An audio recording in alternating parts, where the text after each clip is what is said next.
We're about ready to get it going here, and the Sooners fans are eagerly waiting to look on as they take on the Northwestern Wildcats. In the circle, we will see one of the top 3 finalists for National Freshman of the Year. This is what Danielle Williams did yesterday. You know, she had a little bit of a rough patch in the first inning, but came back so strong, really owned the bottom half of the strike zone. Although she's been known for being a good rise ball pitcher, she had to make some adjustments, and she did just that, and really kept a good offense at bay all game long. Over 100 pitches, 3 hits, 3 runs, 2 of them earned through 5 innings, along with 6 Ks. When you look at what she offers in the circle, what does she do well? Well, you know, like I said, she throws that rise ball really effectively in the mid-60s. She'll drop her changeup about 10 to 12 miles an hour into the mid-50s, but she's got to continually change speeds and change planes to be effective, and we saw that a little bit yesterday. Where she did well was when she got the lower half of the zone, called for a strike early in the count, relied on her changeup later. As we take a look at the Oklahoma starting lineup, brought to you by Capital One, Sydney Romero, one of those players that was able to get a hit off of Williams, also scored 2 runs. She will lead things off. Also, Kaylee Clifton and Jocelyn Allo also able to have success against Williams. Now, Sydney Romero is one of the top 3 finalists for National Player of the Year out of San Diego, California, and what a senior season she's had. Is also the Big 12 Player of the Year. Yesterday, Sydney Romero did her job. Doesn't take many walks, but led off the game with the walk, got on base, and allowed the Sooners to put an early run up on the board. And that's exactly what you want as the 1 seed, is to set the tone early, and she did that. Well, she's had a good NCAA postseason thus far. 7 for 15 between last weekend and yesterday's game.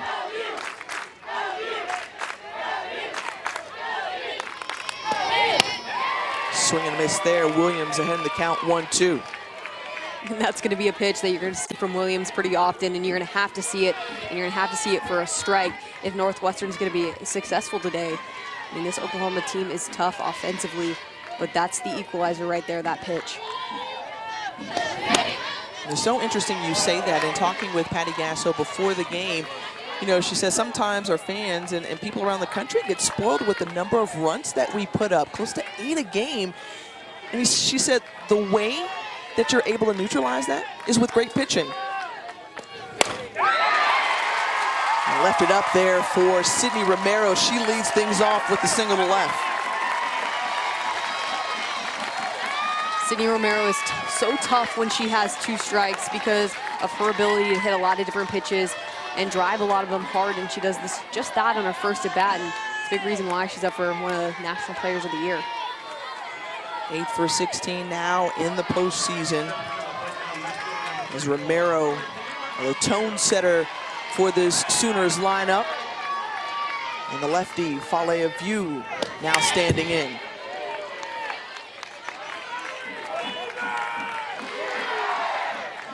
Just 3 hits yesterday for Oklahoma, but they were able to produce the 3 runs they needed in that shutout victory against the Wildcats. Seeking their 13th Women's College World Series appearance. And it's so important at this point in the season, when you get those 3 hits, is they're timely. I mean, in all situations in yesterday's game, those hits mattered. The first one came in the first inning with Jocelyn Allo getting an RBI double. Kaylee Clifton got an RBI double right after a Sydney Romero double. Taking off is Romero. The hit and run is good, and it's going all the way to the wall. Romero coming in, sliding in at home plate. And Fale View coming through with the RBI double in the first inning. Oklahoma takes advantage of a defensive miscue. First and foremost, this is a hit and run, so Sydney Romero draws the second baseman, Rachel Lewis, to go up the middle and cover the base. And Fale View hits it perfectly into the gap, and this is a bad angle for Morgan Newport out in right field, and Sydney Romero able to take advantage and scoring all the way from first base on a hit and run, an easy ground ball. And they're loving it. She's not expecting that she had to go from first to third. on that hit. Well, you see what the Sooners have done when they score first. 26-1 on the season. They've done an amazing job at outscoring their opponents 60-8 when they score in the first inning.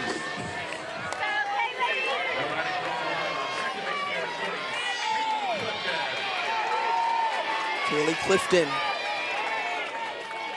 now with another chance to knock in a run with a view at second base.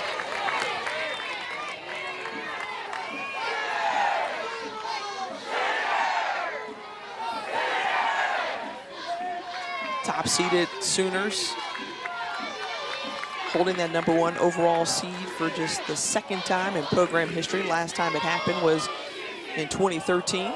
They went on to win a national championship. And the throw from Rudd down to second base, and the view is back in time.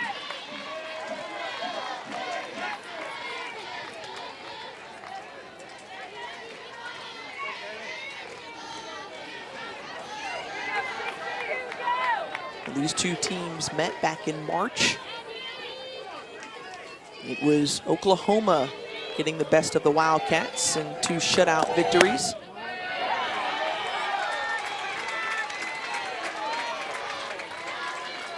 And we saw Danielle Williams go the entire game yesterday. Kenna Wilkie, or most of the game yesterday, Kenna Wilkie warming up in the bullpen if needed. She did come on in relief for Williams.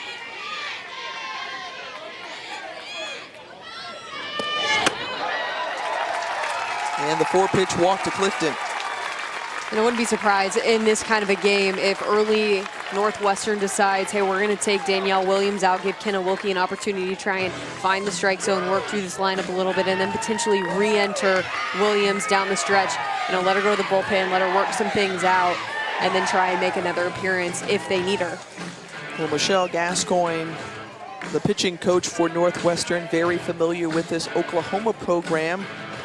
Alumna here, was the winning pitcher in that 2013 national championship. She said of Danielle Williams yesterday that it was okay to see a little jitters from her early on, and the fact that that's a good thing, that's a good sign. But what has helped to steady Williams all throughout the season is that freshman battery with her and Jordan Rudd, helping to look in at Rudd. And really that's the player that she needs to focus in on in those big moments, as Gascoigne and her 4th season as an assistant with the program. A former teammate in the other dugout, Kaylana Ricketts.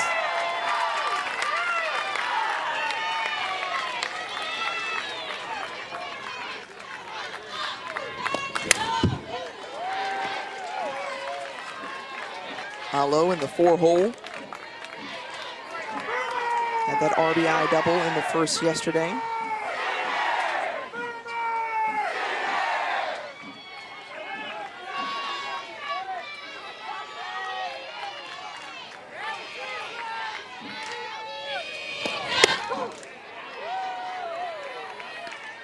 Yesterday in her at-bat, Jocelyn Alo did a good job. It was a rise ball on the inside half of the plate. She got on plane, and I think that's something that consistently 1 through 9 the Sooner lineup does really well, is they really control the plane of their pitches and they keep their bat pretty level depending on what level they're hitting it at.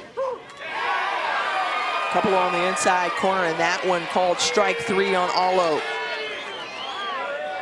Initially in this game, I thought that the strike zone was pretty tight, especially on the outside corner. But right here, Alo gets rung up on strike 3.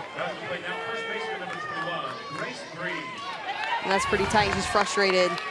But if you're Danielle Williams, you appreciate that, and you got to learn from that pitch and say, here's what the umpire is going to give me in this situation. If I can try and jam up righties or throw it really tight in their knees, I'm going to have more success, because the outside pitch so far hasn't been called as often. Well, Patty Gasso said that this is Michelle Gascoigne all over again. The fact that Williams can keep hitters off balance and keeping it low in the zone, as you said, has worked really well for her. So it's just a second coming, if you will, of Michelle Gascoigne.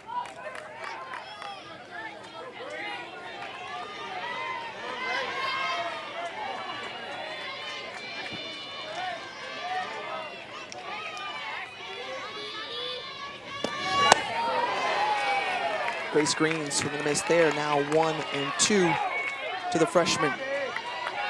This is a nice job getting the changeup, the off speed. And this is where we saw Danielle Williams yesterday try and eke her way into some success. It was getting the lower half of the zone. Green pops this one up. And out to center field. Underneath it is Skylar Shellmeyer for out number 2.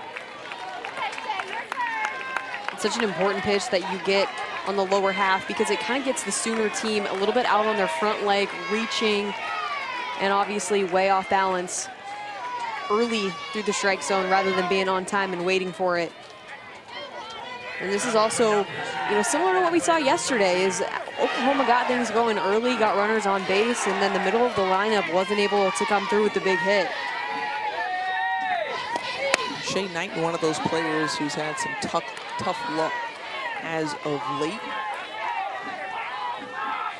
She's been able to put the ball in play, but hasn't been able to find it to drop in any of those sweet spots. They left 3 on in the first inning, to your point, Kayla, yesterday.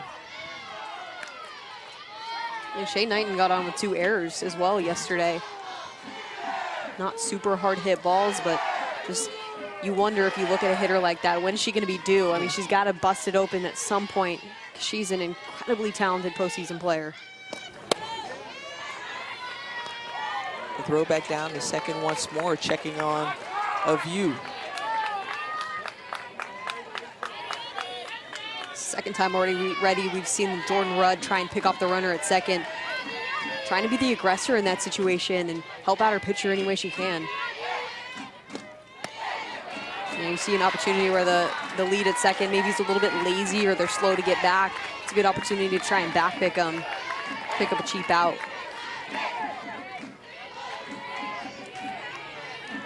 Rudd getting the signal from the dugout. 3 balls and a strike to Shay Knighton.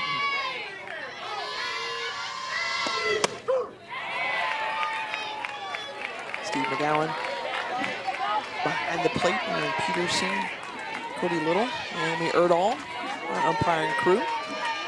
So full count for Williams.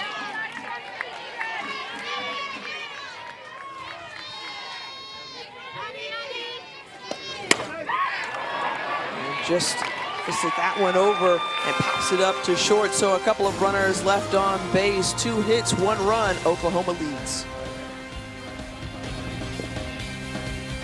Oklahoma with a 1-0 lead. We head to the bottom of the first, and we'll get our first glimpse of Mariah Lopez. Mariah Lopez is really the leader on this pitching staff for OU. She's really the only returner, and she's done work as more of the number 2 pitcher, works really well as the right-hander on the other side of G. Warris, who's the ace on this staff, and she's come through in some big moments for the Sooners. The junior out of California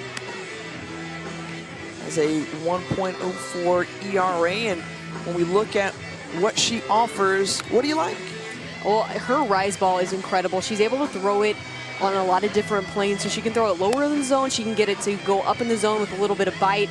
She throws in the upper 60s, so she brings great velocity, and then she'll mix in the off speed every once in a while. But I think that's going to be the challenge for Northwestern, is trying to battle that velocity for their lineup. Quick check of the Northwestern starting lineup brought to you by Capital One. Just a couple of hits yesterday. Coach Kate Drohan says she needs more production from those veteran players who have had experience and been here before. And been here before meaning having at least some experience in this Northwestern program. 5th appearance in the Super Regionals. First time that they've been back since 2008. So players like Rachel Lewis and Morgan Nelson needing to step up as they have all season long for these Wildcats.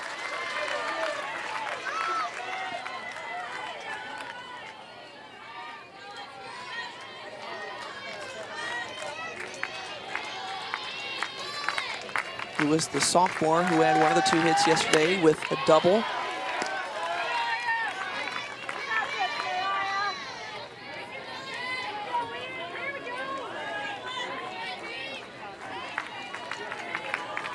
And one of the things that Kate Drohan told us is, like, Look, we challenged our hitters. Find a way to produce more runs. Mariah Lopez with the first strikeout of the game. She goes with her strength, the rise ball, to get Lewis early in this game, and you're going to see that pretty often as she gets ahead in the count, which she did in her first at bat today, is working the ladder north, trying to get that rise ball, trying to get them to bite up in the zone. And that's why we saw G. Juarez be so effective yesterday. I mean, at one point she had thrown a first pitch strike to every single batter through about halfway through the second time around for the Northwestern lineup. Just pounded the zone. Really good control, really efficient, working the corners and using her spin. Mariah Lopez already got 2 first pitch strikes to the first 2 batters. Just trying to get her experience and her outing today to trend in the right direction. And G. Juarez looks on as her teammate, Mariah Lopez, trying to follow suit, pick up a win today, and head back to OKC. This one hit towards second base, goes into right field, and Morgan Nelson is aboard.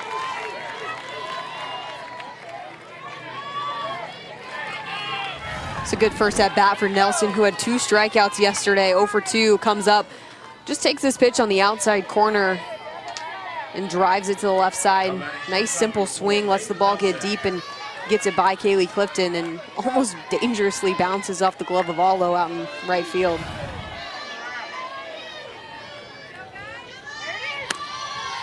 There was something else that Coach Drohan said, was that, you know, they're trying to hit the stuff that's moving more east and west, maybe sitting between your knees and about your belt throughout the strike zone, and not trying to nibble at the stuff down in the zone or up in the zone. And she said they took that pitch way too often yesterday against G. Juarez. And that's something that they're going to have to adjust, maybe attack more, and I think it's a good sign that Morgan Nelson hit that pitch early in this game. We'll see what Maeve Nelson, no relation, can do. The freshman takes the pitch from Lopez. That's ball high.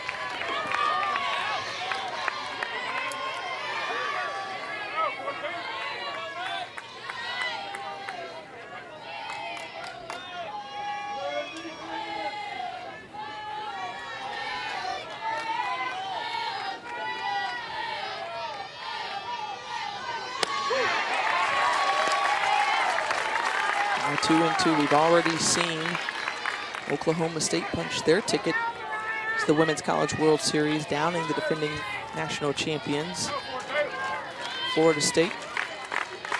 Oklahoma trying to make it back, second Big 12 team. Of course, Alabama and Texas in action as well. So much happening. You could see all 8 head to Oklahoma City by the end of the day. It's the best time of year. Let's go. Let's punch some tickets. Full count to Maeve Nelson. Fouls that one off. We mentioned Northwestern, their 5th super regional appearance. They had 4 consecutive from 2005 to 2008. And then experienced a little drought 11 years later. They find themselves back in the super regionals, and they're facing off against the top-seeded Oklahoma Sooners. On the outside corner, called strike 3 as we take a quick check of the studio with Molly McGrath. Here with Jen Schroeder in Texas, fighting back from a 6-run deficit with this Shannon Rhodes grand slam. The half inning before, O'Leary gave up 5 runs. We watched Rhodes' mouth. You gotta fight. Well, we're watching her fight right now. 2-run ball game. Sorry. Caleb Bro, we'd love to know your thoughts on Bama's chances to hold on. Thanks so much, Molly. We'll put her on the spot in just a second. But we'll have to step aside really quickly as Grace Lyon tags the bag here from Oklahoma. Sooners up by 1.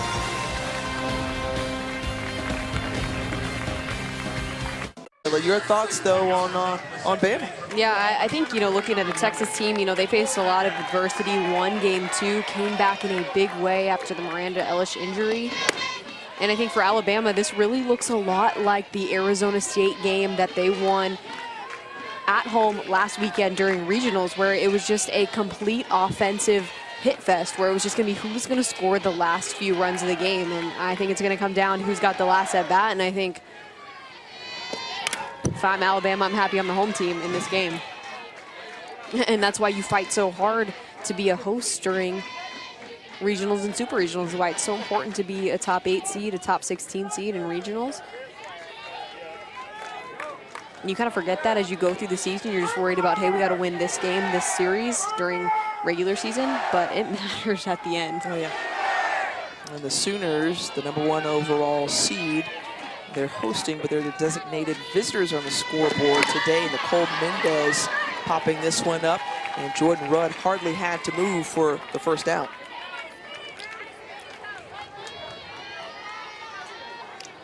It's the only issue with, not the only issue, but one of the issues with this Oklahoma team and why they didn't do so well as the game continued, only put up 3 runs.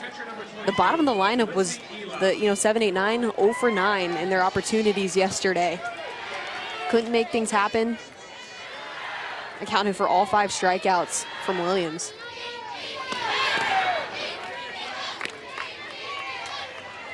You said before you saw her as a young pitcher get stronger as the game went on, so it'll be interesting to see the adjustments that the Sooners batters will make, having seen her yesterday. Lindsey Elam pops it up, and now 2 down.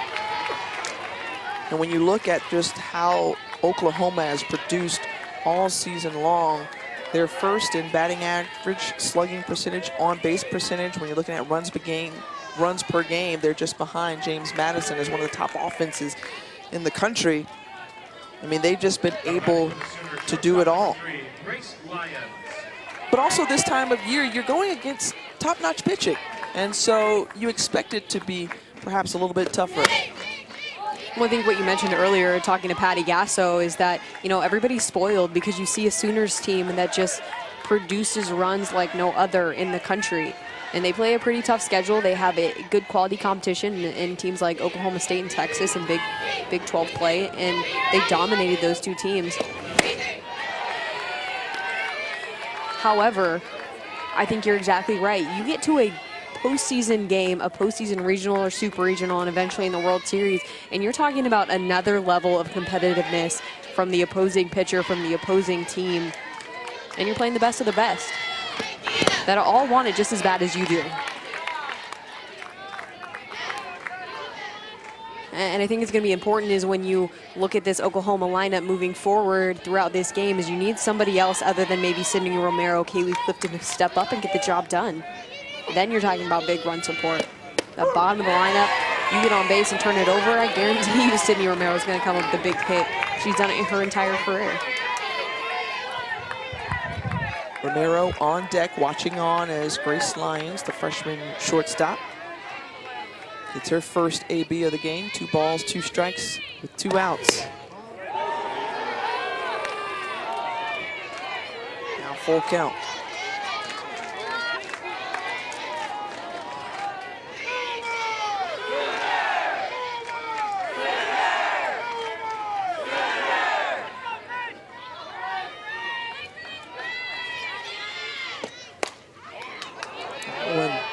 Foul down third baseline, and you talk about just how well Oklahoma has done in rolling through the Big 12 the last 2 years. They've gone undefeated in conference play, winning their 8th straight Big 12 regular season title.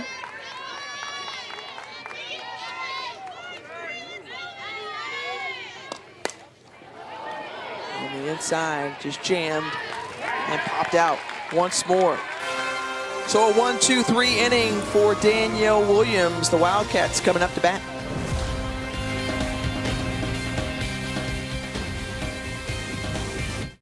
You gonna make me turn back, way back to the oldest me. Guarantee that you notice me. You don't want my soul from sleep. You wanna make me turn back, way back to the hardest me. Can I get that you notice me? It's over? I thought you liked that I'm basic. Wendy's Made to Crave chicken sandwiches taught me I could do better than basic. Upgrade from basic, the barbecue chicken sandwich, avocado BLT chicken sandwich, and the sauce and bacon chicken sandwich. At Wendy's, we got you. Can you convince my dad to ditch his expensive wireless plan? Right now, you can get 4 lines for $100 a month. How about this brand new phone? Free! Well, I've always liked free. Switch to Boost and get 4 lines, each with unlimited gigs for $100 a month. Plus, get 4 free LG Stylo 4 phones.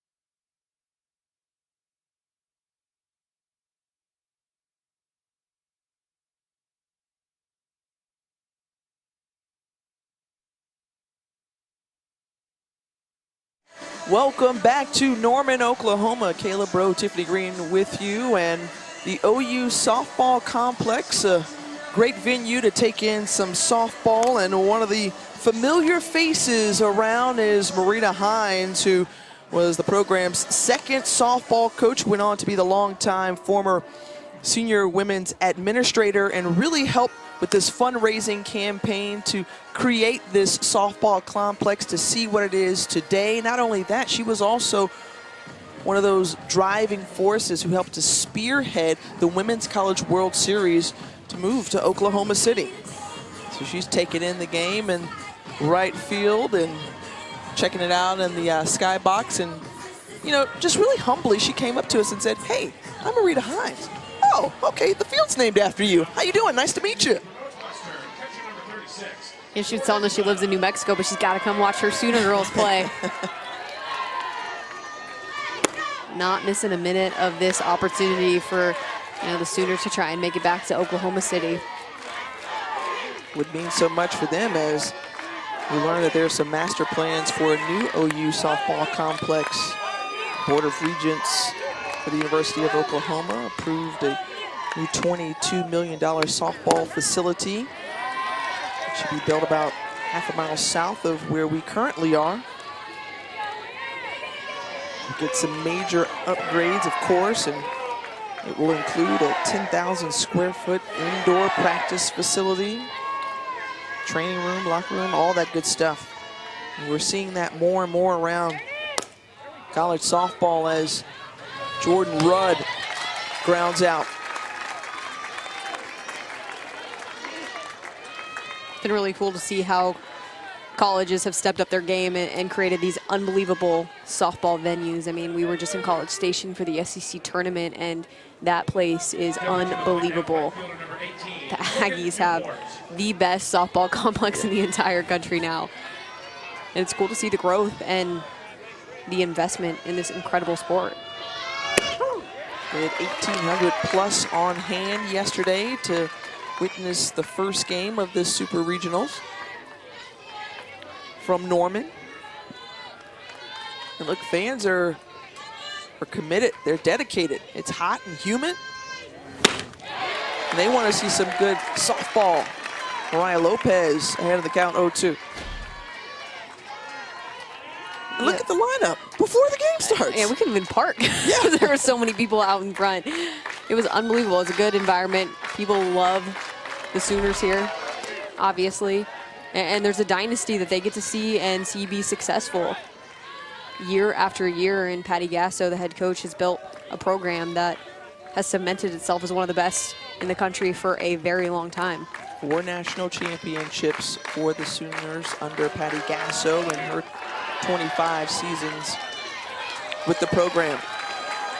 And they're calling that a strikeout of Morgan Newport. She stood there kind of in disbelief for a second, and Kate Drohan coming up to the home plate umpire to try to plead her case. Yeah, Lopez working upstairs with the rise ball, trying to get Morgan Newport to attempt at it. You know, we heard from Drohan, I think that she felt like coming into this game, one of the things that they were pretty good at was taking the rise ball. All season long, they've done a really nice job of being able to hold on the takes. See, this one's right at her eyes, and I think that's a bad call. I think she definitely stayed back. I don't know if her barrel crossed the plane. Oh, maybe a little. Wow. I agree with that. From the front angle, it actually looked like she held pretty well. The side angle always tells the truth. So Lily Novak standing in.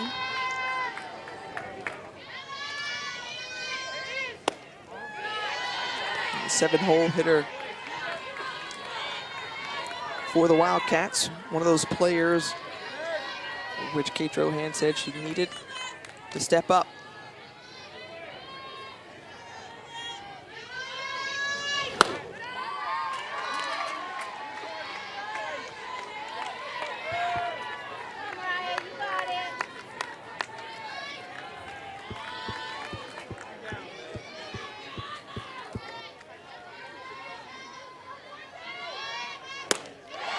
Swing and a miss there. It's a really nice pitch by Lopez. It's coming in with some good velocity and just going right at the hands of Novak. It's where she's tough, and she looks a lot different just because she's coming from the right side, has a little bit different spin, different movement than you would see from G. Juarez. So tough challenge for Northwestern to adjust today. This one put on the ground over to Grace Green. She tags first base, a 12-pitch inning for Mariah Lopez. She looks to be in complete control after 2. The National Weather Service here in Norman. Scattered thunderstorms have formed over the Texas Panhandle. And of course, flooding all throughout the Midwest. I think everyone can remain safe there as that ball came high in on Sydney Romero. But we have seen just some unprecedented weather over the last 7 days through Texas and Missouri, Oklahoma, Kansas. We're praying that everyone is safe and sound.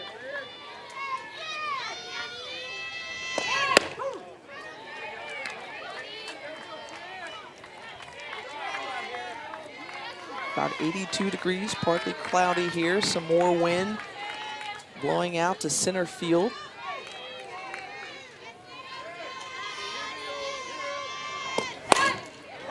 Well, hits that one hard and foul. She singled in her first at-bat to lead off the game and came around to score on the Fale of You double. For as much as we've seen the wind blow out and the conditions, we have not yet seen a ball leave the park in this super regional. Oklahoma 103 on the season. You got to think, you know, averaging 1.8 a game, they're due for some. But again, credit to Danielle Williams for the work that she's done.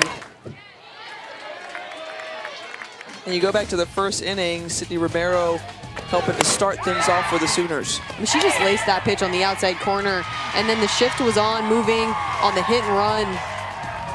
And Fale of You picks up an RBI, and that might be the easiest RBI she's had, scoring a runner from first on a pretty easy ground ball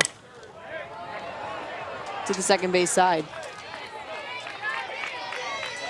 When you think about just the Romero name and its relation to softball, her sister Sierra Romero was an All-American at Michigan, who was also subsequently a National Player of the Year, and now her younger sister Sydney is in line to perhaps win that honor. And I think what's interesting is that you obviously want to create your own legacy, and I think both of these young ladies have done an amazing job in doing so. Very comparable in a lot of different areas. The question is, will Sydney Romero be this year's National Player of the Year? She's got some tough competition with Megan Good and Rachel Garcia, the reigning National Player of the Year. Those two went head-to-head yesterday. The Bruins up 1-0 over the Dukes. They'll be playing later tonight. You'll want to check them out on ESPN. Second-ranked UCLA, behind Rachel Garcia. She had 12 strikeouts and hit a 3-run homer as well.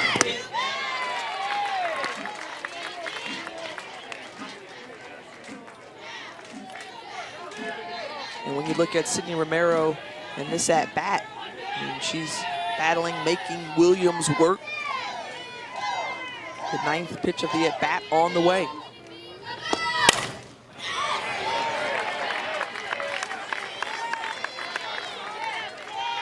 So really good at bat. Sydney Romero just so strong on both sides of the plate, fighting off pitches, waiting for Williams to bring her something that she can hit. And that's a relative statement because she can hit a lot of different pitches. She can control the inside half of the plate, the outside. She can definitely hit a pitch that's not a strike well. And we saw that yesterday, and this time Sydney Romero gets all of that one, jacks it over the wall, home run, bye-bye.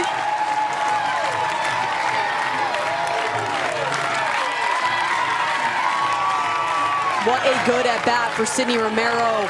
Battled off good pitches, battled off questionable ones, got one in her wheelhouse and attacked it. And she's such a veteran hitter when she's able to go in the plate. You can see she's constantly adjusting, recognizing what pitch she's looking for. She's even gonna be able to like open up her front side a little bit right before she hits. She backs off the plate and then she absolutely crushes it. So she's constantly moving, constantly trying to get something and get herself in a position where she can crush that one and sends it deep. Team leading 19 home runs on the season. And thus far during the Super Regionals, Romero has scored 4 of the 5 OU runs that we've seen this weekend. Talk about clutch. Yeah. This time of year, there are just certain hitters that step up, and Sydney Romero, without a doubt, is one of them. And this one just mishit off of a view. And Williams fielding her position. But that's one of the things that Patty Gasso mentioned, or excuse me, Kate Drohan mentioned, was the fact that when you watched yesterday's game, you saw the seniors, the veterans for OU versus the youth of Northwestern. Yeah, very big clash of different styles. I mean, you have a Northwestern team that has some incredibly young, talented players that are bursting onto the scene, and then you have this group of Oklahoma players that have 2 national championships under their belt. They know what it takes to get to Oklahoma City. They know what it's like to play in the postseason with a ton of experience and a ton of quality experience to be able to play in these games. And then, you know, for Northwestern, what an opportunity earlier in your career to come play in this environment against arguably the best team in college softball in the last 5 to 10 years. And Danielle Williams is fighting and giving the Oklahoma Sooner team a tough time at the plate in terms of thus far in yesterday's game.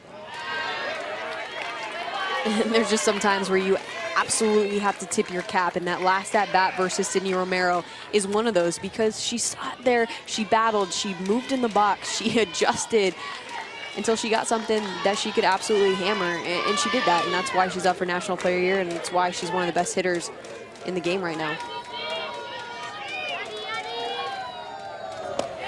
And she's a senior with the trip to Oklahoma City on the line. I mean, there's just so much you can talk about with Romero and the opportunity she has right in front of her. Absolutely, and I think too, I mean, this is a championship mindset that Oklahoma is bringing in, and they've done so year in and year out. It's no different. And they're 1 win away from going back to Oklahoma City. They're looking and have an expectation to try to find themselves in the Champ Series and garner another national title. You know, something that we continuously heard from not only Patty Gasso, but this team and these seniors was that they're appreciative of where they are right now. They're not looking ahead. They're not looking down the road. They just want to enjoy each moment in each game that they have with their teammates because they love this team. They like playing with each other, and they want to just keep that alive. So it's not, we need to win, we need to repeat, we need to do whatever to get to the World Series. We just want to have another opportunity to have another day with our teammates and enjoy the ride. I think you look in the dugout, you see a Shea Knight and you see a Sydney Romero, and I think it was Romero who said in yesterday's press conference that the fact that, you know, we owe so much of our leadership to Katie Self and Aaron Miller because they were great examples for us. They taught us everything. And now they're in a position to lead, and the youngsters are just learning off of them, just like Jocelyn Allo following suit into the field, 2-run homer.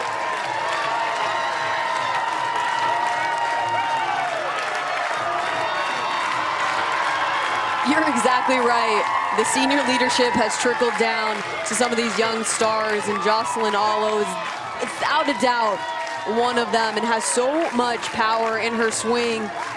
We saw her hit a great double off the wall, was a little bit short of a home run yesterday. Did not miss any of this pitch. Little low in the zone, drops her barrel well enough. Fantastic extension. What a smooth swing she puts on that ball and makes it look easy. I mean, she's so strong. She made that look easy getting out of the park. And look who's pumped up, Sydney Romero, who is hyped after Allo hits that one out of the park, her 15th of the season. She had double that last year as the nation's home run leader, and she was the National Freshman of the Year and earned All-American status. And now Oklahoma out to a 4-0 lead over Northwestern. Finally, we came into this inning saying, hey, we haven't seen any balls hit out of the park. Oklahoma hits a whole bunch, more than 100, one of 14 in the country, and then boom, we get 2 right here. It's like we knew it was coming or something. Absolutely. You said you just put it out in the universe. That, you know what? I'm gonna call you Miss Cleo as your nickname. How about that? I'll take it. I'm gonna call you soon for the free reading, okay?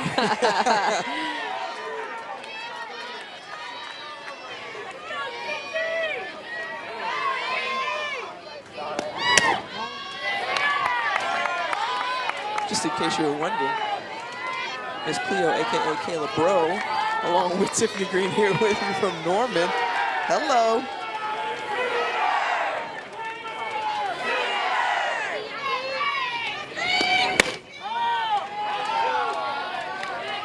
Grace Green standing in with 1 out, and that Sooners dugout is hype.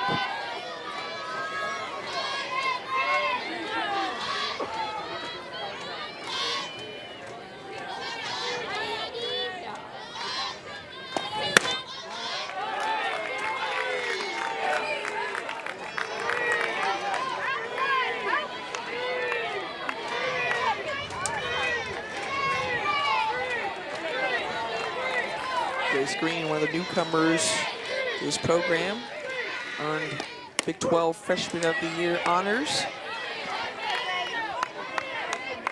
And this is a player who has really helped to step in and play a lot at first base with Shea Knight. Not maybe 100% of her full strength. She's battled through some injuries throughout her career. So they try to save her as much as possible as Knighton's on deck. And so Grace Green has come right in and contributed immediately. That's one thing we heard really consistently from both of these programs is they have young, talented athletes in the lineup. And a big piece of allowing them to be successful is the older upperclassmen have to allow them to be themselves and to play the way that they should and find a way to fit in and give them the confidence to succeed at this level. And something that was really, really cool that I think we heard from Sydney Romero was that, and Kaylee Clifton, 2 seniors, when we got to talk to the teams, was the reason that players like Grace Green, Grace Lyons are successful as freshmen is because they play with that mentality where they have everything to gain and nothing to lose. They're freshmen.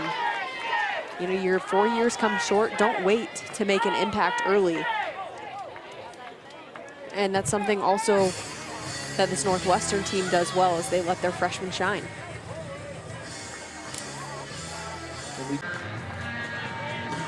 So the sophomore out of Braidwood, Illinois will come in. She'll inherit a runner at first base, Grace Green. With 1 out. Shea Knighton ready to step in. She popped out her first time up, still looking for her first hit of the NCAA tournament. You said it before, Kayla, a player that you feel like is just due.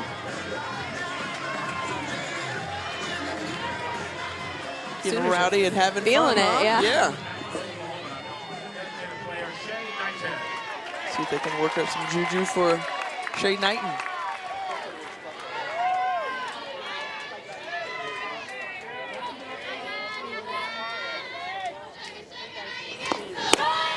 And Grace Green taking off.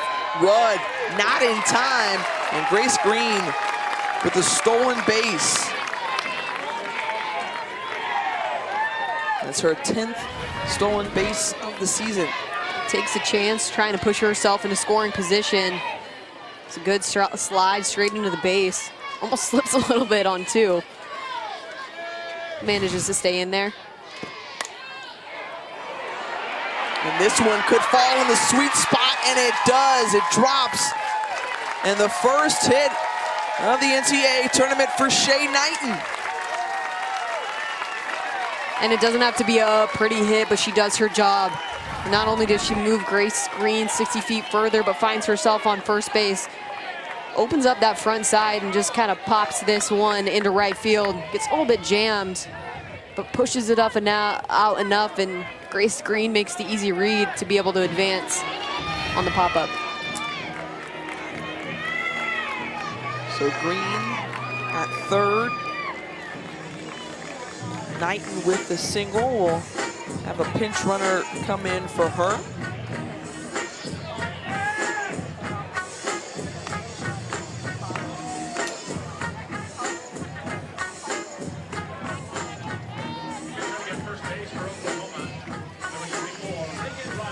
Reagan Rogers standing at first.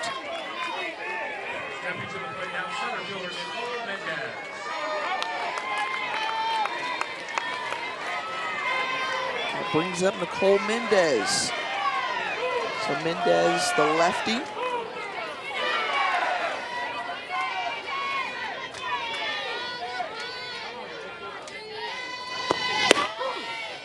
And Rogers taking off as Rudd threw down to third base. So both runners now in scoring position for the Sooners.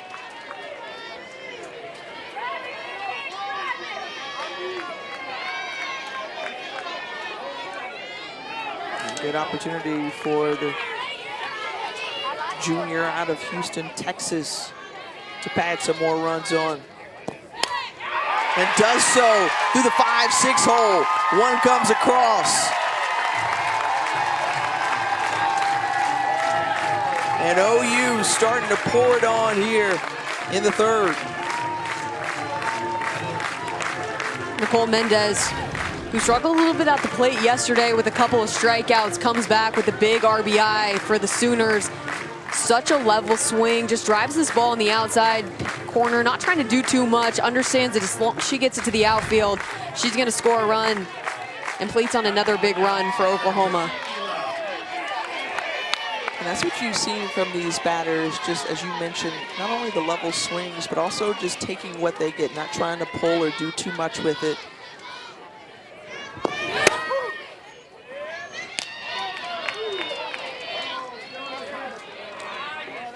You get the feeling when some of these hitters are up throughout the lineup, they're not really trying to crush the ball out of the park. It naturally happens because they're doing everything right up till that point of contact. They're making sure they're on time, they stay on plane, they're picking up the pitch, making adjustments throughout their at-bats.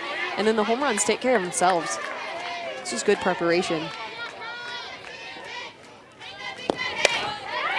Laying down the bunt, the squeeze is on, and she's out at the plate. Rogers is thrown out. Patty Gasso is not happy, and the Wildcats defense has something to celebrate, at least for now, and getting out the runner at home. It's a gutsy call for the OU to try and get another run. Mac Dunlap at third does the glove flip. Ooh, I don't know about that. That's close. That the hand might have gotten in there.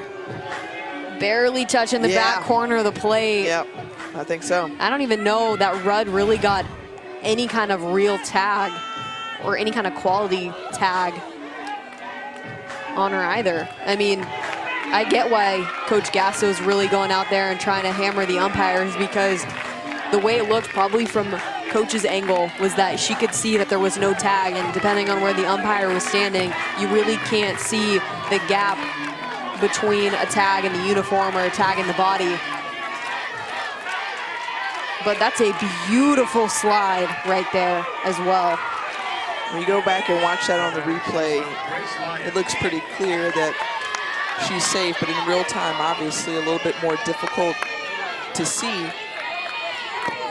And not only that, something that we saw at the SEC tournament was replay review, and that was just something that was experimental to see how it would go. And I think it could be something that we see in the NCAA postseason in years to come. Yeah, either way, that's a huge break for Northwestern and a big out. You saw third baseman Mac Dunlap made a really good play on that ball. It was a good squeeze play. It was a good bunt laid down by Elam. And she just was able to flip it with the glove, make it a close play at the plate. The slide happened to be better, but you know what? Here we are, it's an out.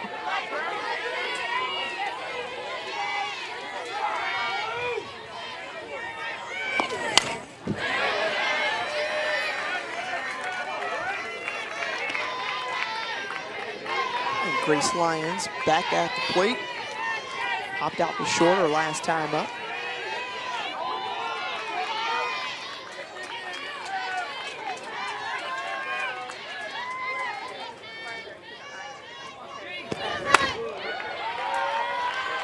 Lyons, who has stepped in at shortstop for the Sooners and comes in with a baseball background. It's translated wonderfully over to softball thus far.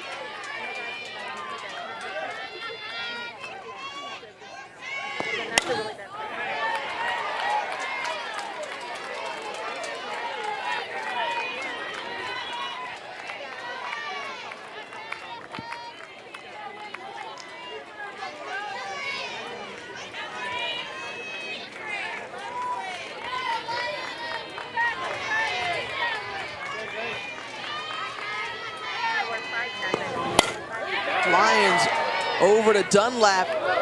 She tags the bag casually at third base to win the inning. 4 runs put up by Oklahoma. They lead 5-0.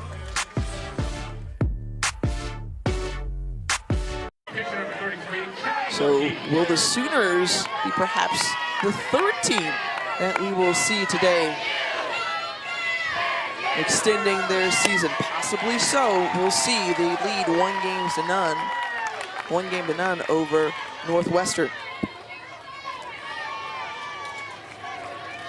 It's been so impressive this entire postseason to watch how competitive these games have been. And you look at the first 2 series, Oklahoma State getting the upset over Florida State, pushing it to game 3.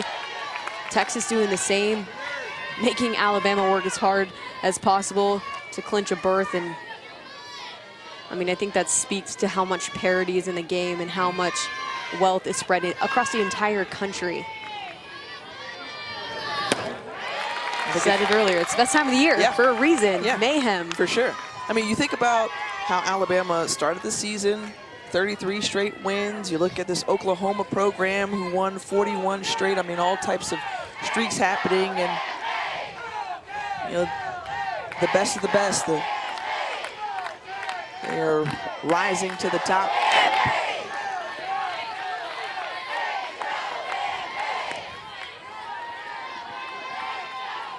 Welcome into Norman, Oklahoma, the top-seeded Sooners with a 5-0 advantage over Northwestern. Caleb Rowe, Tiffany Green with you as Oklahoma is just 1 win away from becoming the 3rd team today to punch their ticket to the Women's College World Series. Big stepping up of the seniors here, along with the sophomore Sydney Romero and Jocelyn Allo.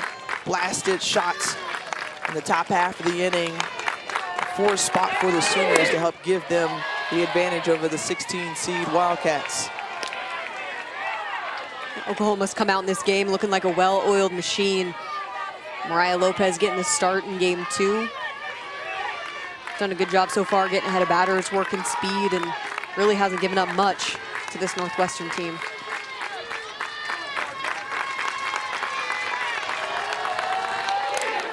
Fouled off by Kenna Wilkie. And just out of play, we saw Danielle Williams start off the game for Northwestern. But Oklahoma ran her out of the circle. Kenna Wilkie coming on in relief. And she stands in for her first at-bat of the game. And this is a different Oklahoma team that we saw from yesterday, Kayla.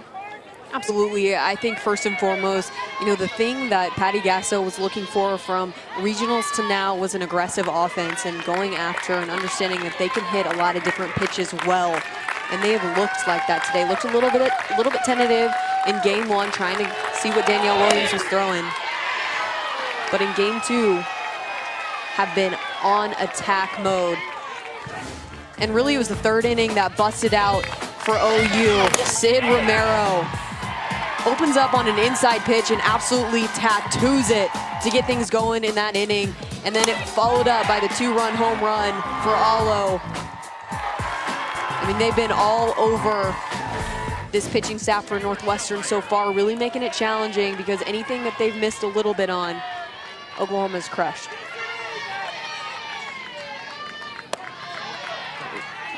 Accustomed to scoring about 8 runs a game. They put up 5 so far.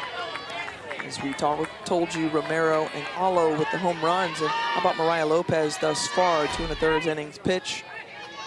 And 3 strikeouts. Following up the performance that we saw from G. Juarez yesterday, who had a complete game shutout. Struck out 11 in that one. But now Northwestern facing off against the hardest thrower on this Sooner staff.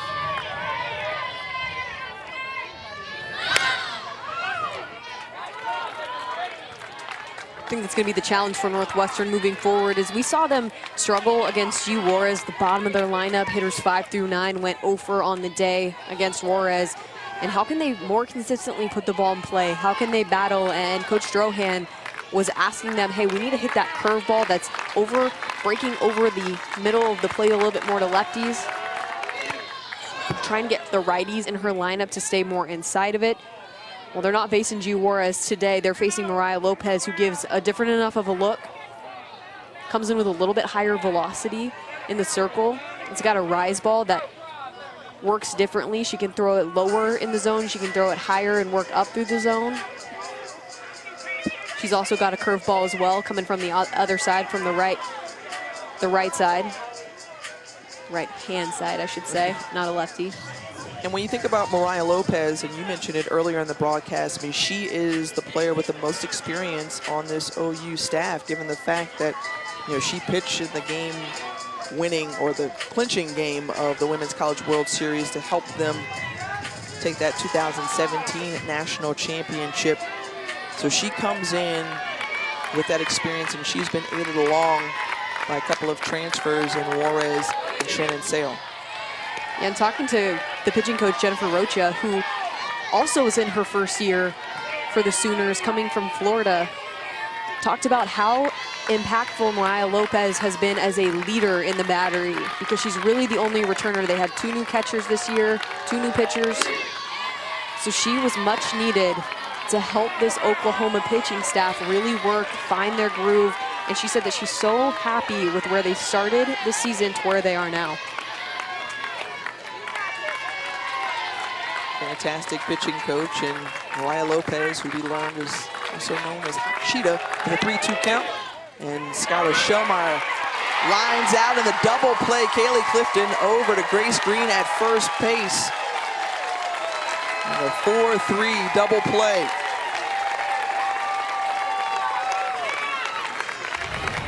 This is an easy double play for the Sooners as Wilkie gets way too far off on this one.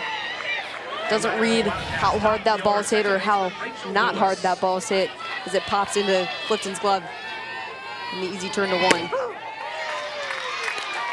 Brings up the top of the order for Northwestern and Rachel Lewis. Mariah Lopez thus far has only surrendered 1 hit to the Wildcats lineup. That was by way of Morgan Nelson, who is on deck.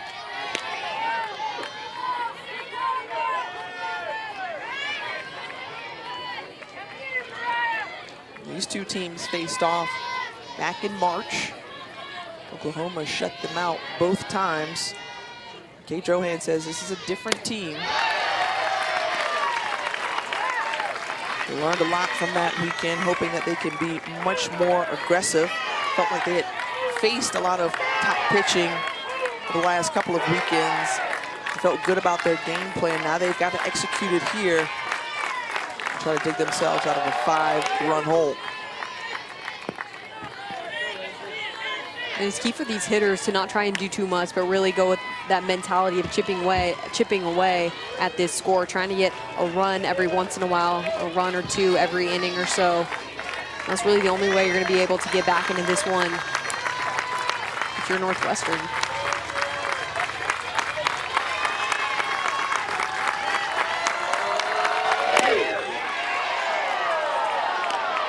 You know, for this Northwestern team, you know, they know who they are. That was something very, very important, that they don't have a ton of power 1 through 9. They have some good pop. Rachel Lewis has got 14 home runs, who you're seeing at the plate right now.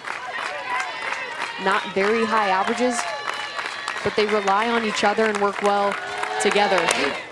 It's not going to be one superstar that gets it done every game, but they rely on 1 through 9 coming through. And really, the 1 through 3 batters in the lineup did a good job battling yesterday, picked up a few walks, got a couple hits here and there, trying to find their way on. But it was really the bottom that struggled. And we talked about that a lot yesterday in the game, is that they have 5 freshmen in their starting lineup that have never played. In fact, none of these players have ever played in a super regional. But they embrace this big moment, and they say that they're not intimidated by it. In fact, Kate Johan said, look, we know what to expect. No team and no moment is too big for us. And this is a Northwestern team that, once again, they know who they are. They're not, like you said, not intimidated, but they also rely on the pride of doing the little things, making sure they have a really stout defense, good control in the circle, and then coming up with a few timely hits is what's gotten them here so far. It's going to try and continue that mold and get back in this ball game.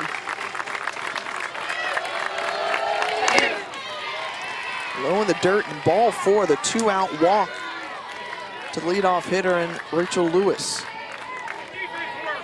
This is really the first time in this game that we've seen Mariah Lopez get a little bit wild. The first 3 batters that she's faced this inning all have gone to full counts. It brings up Morgan Nelson, who we mentioned as the only hit of the game for Northwestern.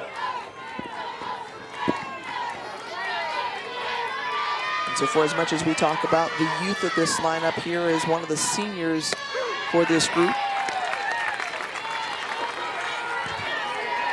And the balance of power, if you will, for that inexperience and youth versus the more veteran players. They've helped to embrace and nurture the youngsters.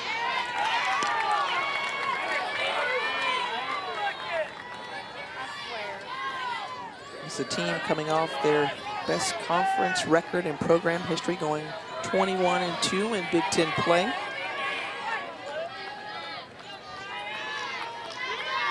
Just short of the conference crown.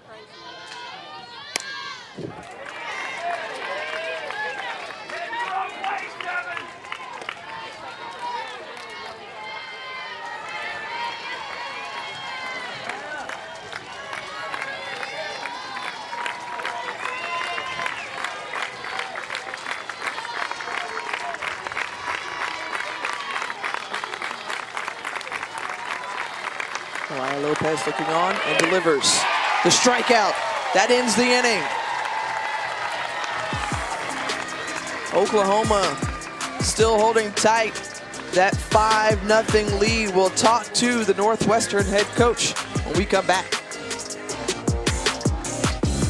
Got some work to do, but given the fact that this is their first super regional appearance as a program since 2008, it's a really big deal for these youngsters and something to continue to build on over the next few years. First pitch swinging, and that ball foul. Sydney Romero will come back.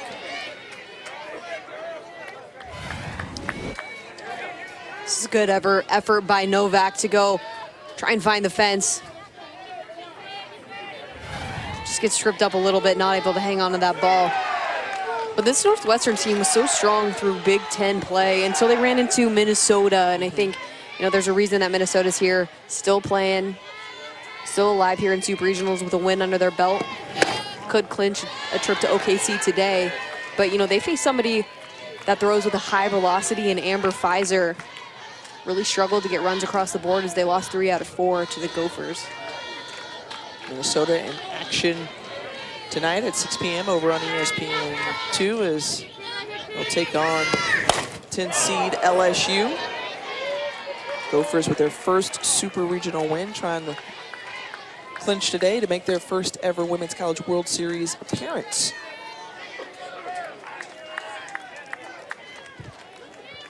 Defending national champs Florida State out as they were down by a Big 12 opponent. And Oklahoma State, Alabama from the SEC, and this grounder over the second base handled by Rachel Lewis, and 1 down.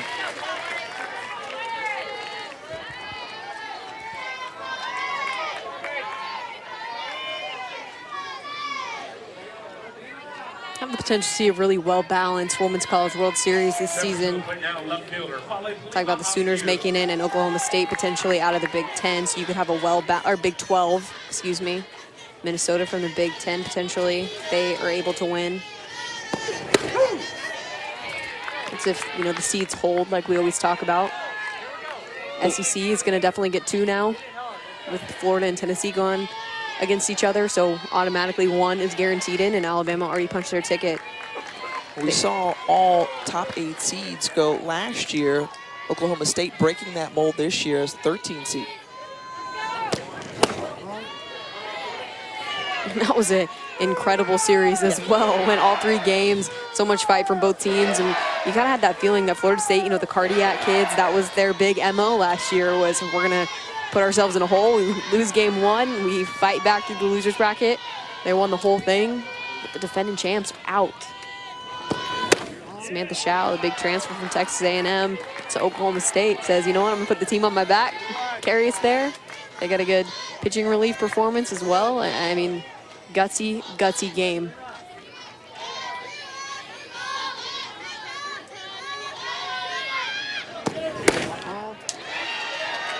And that's the thing, is when you get to this point in the season, it's just so hard to win a 3-game series. And that's why it's so important, you know, when you're in conference play, is to try and battle to win every series that you possibly can, because it's important. How can we scrap together 2 wins out of 3 to get us a berth to OKC? View opposite field and flies out to left. Well, SportsCenter tonight after top-ranked boxing, you'll have highlights and reactions from the Bucks-Raptors Game 6, plus a breakdown of the Warriors' quest for another title and a recap of Red Sox-Astros. SportsCenter after boxing on ESPN and the ESPN app. You talk about Warriors trying to make another run.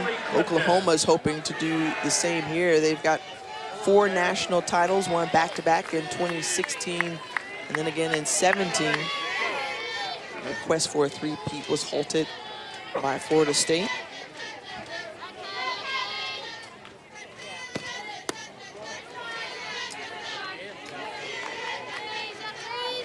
But they're just, they're regulars in OKC, not too far from here, just about 30 minutes outside of Norman. And everybody will be ready to get it going starting May 30th. That's next Thursday from Hall of Fame Stadium. Sydney Romero already with 2 national championships under her belt. Yeah, we talk about getting there is hard, but once you're there, I mean, I think that anybody is going to have an opportunity to win the whole thing this season. It's going to be who's going to step up, play the best when it matters most. You have some superstars that could potentially be there. Sydney Romero is one of them. You look at the battle going on right now in Westwood with Megan Good and Rachel Garcia, who absolutely stepped her game up yesterday after giving up the home run in the first. You could just tell she was like, you know what, I'm going to play on a completely different level. Hit a home run herself, got her team back in the game, and pitched lights out after that. There was literally a look in her eyes of fire that you saw, and she just like turned it on. And that's what always makes you scared sometimes as an opponent when you're facing against an incredible team like UCLA, like in Oklahoma. There's that fear of waking a sleeping giant. JMU comes out in the first inning, pops a home run, and then all of a sudden UCLA steps up. Oh, they're coming to play. I'm going to step my game up even more. And the same thing happened. I think, OU yesterday had an opportunity to distance themselves earlier from Northwestern in terms of run production. They didn't take advantage of that opportunity. They woke up this morning and had a different train of thought, different mindset.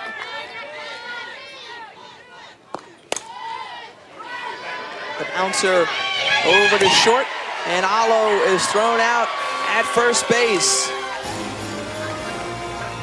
Still holding tight, Northwestern trailing by 5. Welcome into Marina Hines Field, 5-0, Oklahoma on top as we're in the bottom of the 4th, and a chance to chat with Patty Gasso, the head coach for the Sooners. And Coach, your team appears to have a different mindset coming into today's game. What got into your group to fire them up for today's matchup? To be honest with you, we always have that mindset. Sometimes the mindset gets attacked by great pitching, and that's what we were facing. But sometimes when we see a pitcher 2 days in a row, we have a better idea of what's coming. So I think that had a lot to do with us jumping in early. Coach, Sydney Romero in both games has just done such a good job of getting things started for your offense. What kind of role does she play in terms of leadership from the box? Tremendous, tremendous. She's got such a good eye, but such confidence. So besides what she does, it's the confidence that this team feels from her. All right, thank you, Coach. We appreciate it. Thank you. And look, when we talk with Coach Gasso about her seniors, he said, what are you going to miss? She said, look, I just don't want them to graduate. I don't want them to graduate because of just what they've meant to this program. Romero, Knighton, Clifton, View, Rogers, Lumberg, 6 in total. And they're just playing to win and trying to enjoy it every step of the way. And for Coach Gasso, too, she's taken a little bit of a step back with this class. Doesn't feel like she has to say as much because they're just going to take care of their business on their own. They know what the expectation is. They know what to do to prepare not only themselves, but their entire team when they go to compete every single day. And she says it's better sometimes if I say nothing and step back and let them do their thing. Fielded by Lopez, and Maeve Nelson is retired. From your perspective, being a part of a championship team and program, what were the lessons that you tried to impart in your senior year down to young players? Well, I think it's a big experience to be a senior and have the opportunity to leave your legacy and to, help underclassmen get to where they need to be successful at this collegiate level. And I think for me, I felt like, as I'm sure teams like Oklahoma and everybody across the country and Northwestern feel, is that, it's almost your job to continue a legacy. What you learn from your senior class, you take a little bit, you add to it, you become the leader that you need to be, and then you teach that stuff by example, by communicating what it looks like to be a well-rounded player, not only on the field, but off the field, the kind of reactions you need to have to failure, the kind of mentality you need to step up in big moments. And that was always what I really enjoyed about being an upperclassman, was trying to give confidence to the underclassmen, to give confidence to everybody on my team through whatever way I could. And I think that's something that's really cool about both of these programs is that, you know, you have a Northwestern team that has freshmen getting really, really good experience. Think about how they're going to be when they're juniors and seniors on this squad. This one just falls into fair territory down the left field line. And just the second hit given up by Mariah Lopez, this one coming off the bat of Nikki Cochran. And Nikki Cochran, not only in this game, but in yesterday's game, came up with a big hit, a simple hit for Northwestern. She's been pretty consistent, had good at-bats. Her hit yesterday was just an easy ground ball in the 3-4 hole, and then this one, she just shades to the left side of the field. Lets it drop on the line. Cochran now with a 7-game hitting streak. And a pinch runner coming in for her is Emma Bartz. Obviously success, but is that something as a player is like the biggest compliment is carrying on the success that you've seen, or just the growth of a player and the confidence that they're able to have? Yeah, well, I mean, you look at some of these programs across the country that have been so strong for so long, Oklahoma being one of them. Even Northwestern's got a really good history where they've gone to a championship series in the Women's College World Series, is that, you know, you need the players that played before you to get to where you are now. You need them to build. You need them to start and put the building blocks in place. And all of these programs now are getting to a point where the building blocks have been set or are being set. I look at a team like Oklahoma State where, you know, back in 2011, they make it to the Women's College World Series. That's a big piece of building. And now they're continuing to do, though, under the helm of Coach Kenny Gajewski.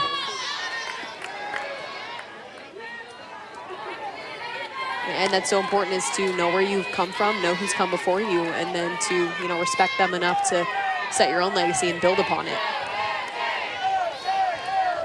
Northwestern down by a game, seeking their 6th Women's College World Series appearance. You mentioned they went to the championship series where the runners-up back in 2006. Lopez going over to second base, and then the wild throw to first. So they tried for the double play, didn't get it, but they did get the lead runner. Yeah, an uncharacteristic error here from the freshman Grace Lyons, shortstop.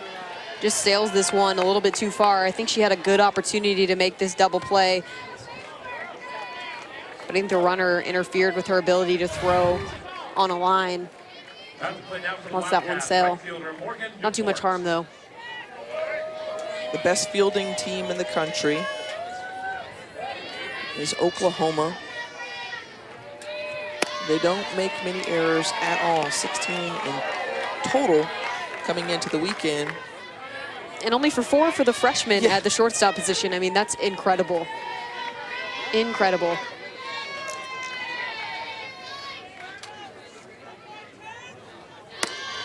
I mean, in 42 of their games, they've been errorless this season. That is a huge stat. One of the most complete teams you'll see in all of college softball is Oklahoma. Patty Gasso is a spoil of riches, if you will. Great hitting, excellent pitching, terrific defense. And they pace the country in many of those categories. And it just seems like they reload every year. You talk about Grace Lyons coming in to play shortstop as a freshman and the impact that she's made. Grace Green over at first base to take off some of the pressure for Shay Knighton to have to play defense with her injury. And you need players like that. And OU finds them each and every year. And I can tell you right now, they don't play like freshmen. And we heard from Patty Gasso, she said Grace Lyons is one of the best shortstops in the country. Super athletic, so smooth. That's why it's so rare for her to make that error that we saw.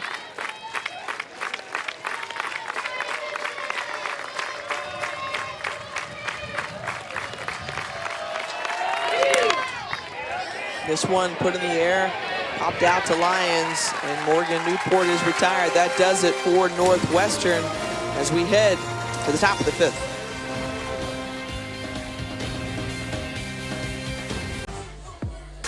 Back here in Norman, Oklahoma, and the Sooners were able to open things up in that 3rd inning. They put up 4. That's how they moved out to this 5-0 lead over Northwestern, as the Sooners just 1 game away from punching their ticket to the Women's College World Series. 7th time hosting Super Regionals. As Grace Green walked in her first at-bat.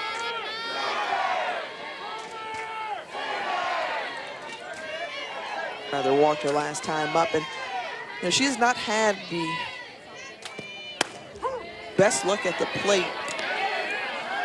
However, when you look up and down this lineup for Oklahoma, you get so much production overall that if you're not having your best weekend, it's okay, because your players and your teammates rather will lift you up. Not only that, she drives this one into center field and over the wall, just as I spoke it, huh? Solo home run for Grace Green. On an 0-2 pitch.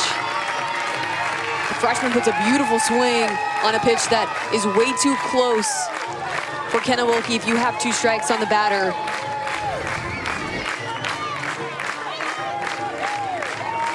Breaks just a little bit too much over the plate. Grace Green so strong, so smooth. Almost hits the outside half of this ball and hooks it back right up the middle for a nice line drive home run. The Big 12 Freshman of the Year, hitting her 2nd home run of the NCAA tournament. She helped lead this team with 27 RBI during Big 12 play. And now stretches this lead out.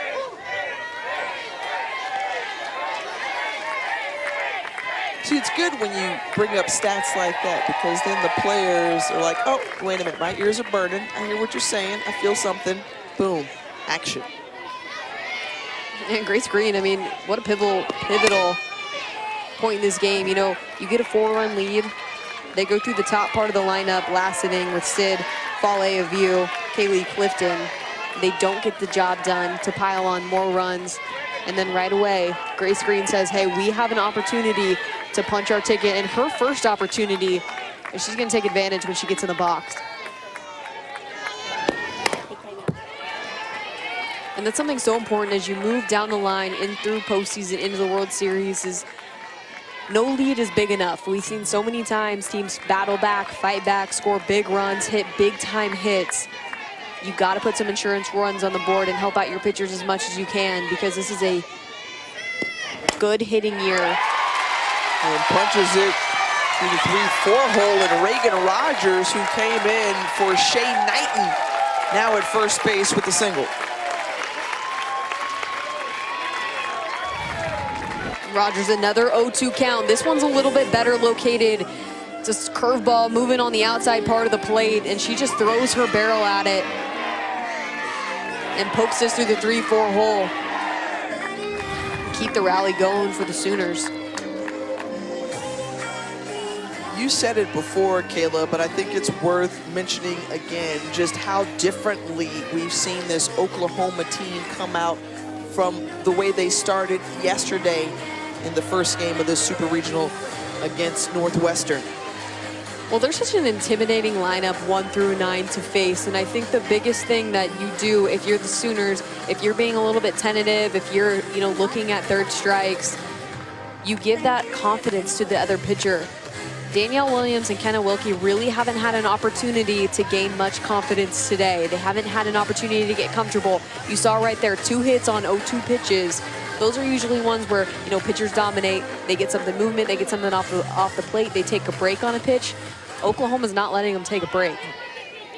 You talk about the intimidation factor. I mean, 7 of the 9 hitters in the lineup are hitting better than 300. Nicole Mendez is one of them. She's at the plate. She had that RBI single back in the 3rd inning as the Sooners were starting to pour it on.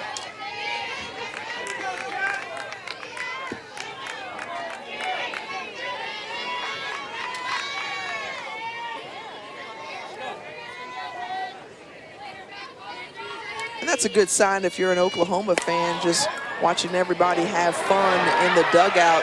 This one caught by Shellmeyer. She was nearing Morgan Nelson coming over from the left field position, but Shellmeyer holds on. And both are trying to call this ball off, but call definitely goes to Shellmeyer in center. And she takes ownership and goes and makes that grab. Once again, you talk about freshman impact players. Shellmeyer, another one of them, getting the opportunity to play center field. And when you really look at this lineup, you have a freshman in center field. You have a freshman behind the plate in Jordan Rudd. You potentially start a freshman with Danielle Williams. Just surrounded by freshman studs up the middle. Pinch hitter now for Oklahoma, Kylie Lundberg. Coming in, Reagan Rogers taking off, and she's in safely at second.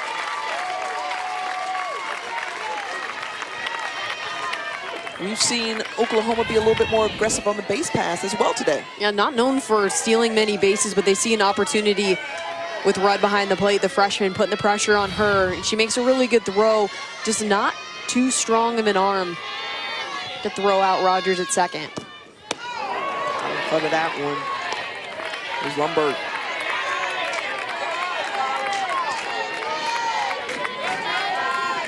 A senior out of Lakewood, California.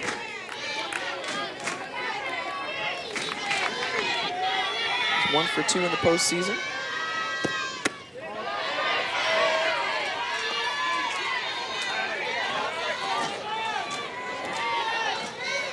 And if you're Oklahoma, up 6 runs and win the 5th inning, you might be thinking run rule, which would be in effect here. They're able to put up 8. Instead, Wilkie retires Lundberg.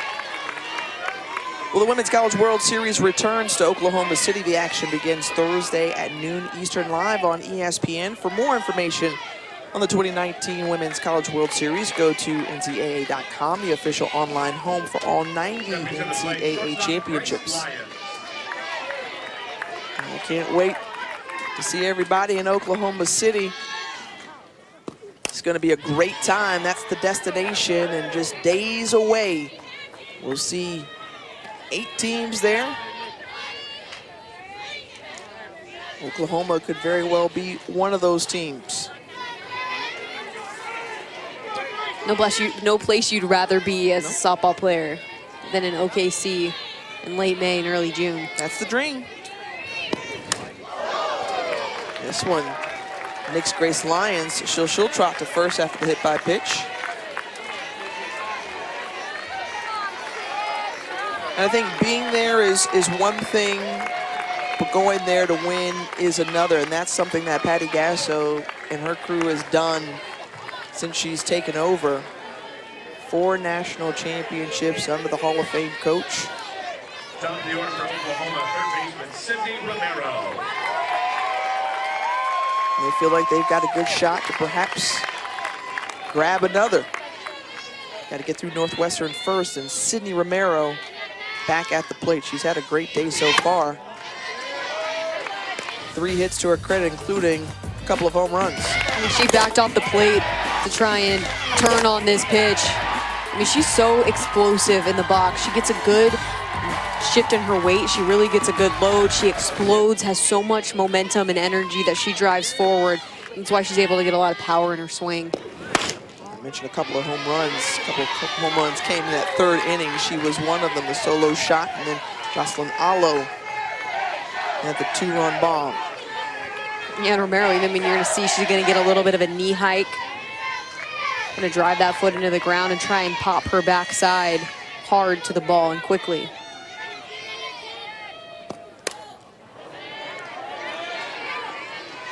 And she's got quick hands, and she's able to reach a lot of different pitches. We talked about it. She's a bad ball hitter, too, as well as somebody that swings well at pitches in her wheelhouse. You know, coming in 8 strikeouts, only 12 walks as well. I mean, not a lot of people are pitching around her, and with 19 home runs on the year, you'd think that would happen more often, but it doesn't. This one lifted into right field, and that ends the inning, but not before Oklahoma adds another run. The freshman, Grace Green, who has made herself known on this OU campus, comes up with another big hit. Sooners lead by 6.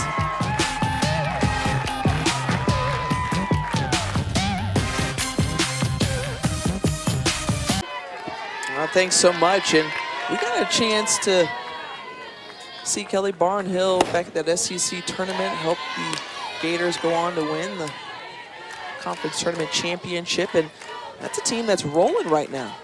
Oh, without a doubt. I mean, Kelly Barnhill stepped her game up to a different level, started mixing in a little bit more strong pitches on the bottom half of the plate and trying to sprinkle in a drop, work her two-seam fastball, because her rise ball consistently this year was getting hit. And, you know, kudos to a player in her senior year in the last few weeks making a big-time adjustment and getting better and stronger, and that's the biggest improvement that we've seen from Kelly Barnhill probably since the start of her career until now.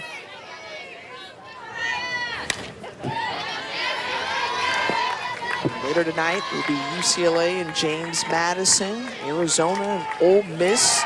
Arizona leading in that one. And how about Washington and Kentucky? A nightcap at 10 Eastern. Great combo of hitting and pitching. Sis Bates and Morgan Flores may have just done damage, and Flores coming back this season. She was missing in action last year with an injury for the Huskies. Well, they could have used her last year. I think she's got like 22 home runs this season. Hit another one last night.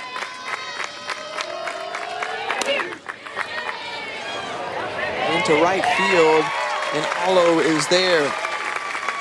One down. How many home runs have we seen this season, Kayla? I mean, it's just been bombs away. Well, it was interesting. I think a couple weeks ago, you and I were working together, and they pulled up a graphic of how many more home runs have been hit this season compared to last season, and we had like 2 or 3 weeks left of the season to go. I mean, the power numbers have been unreal.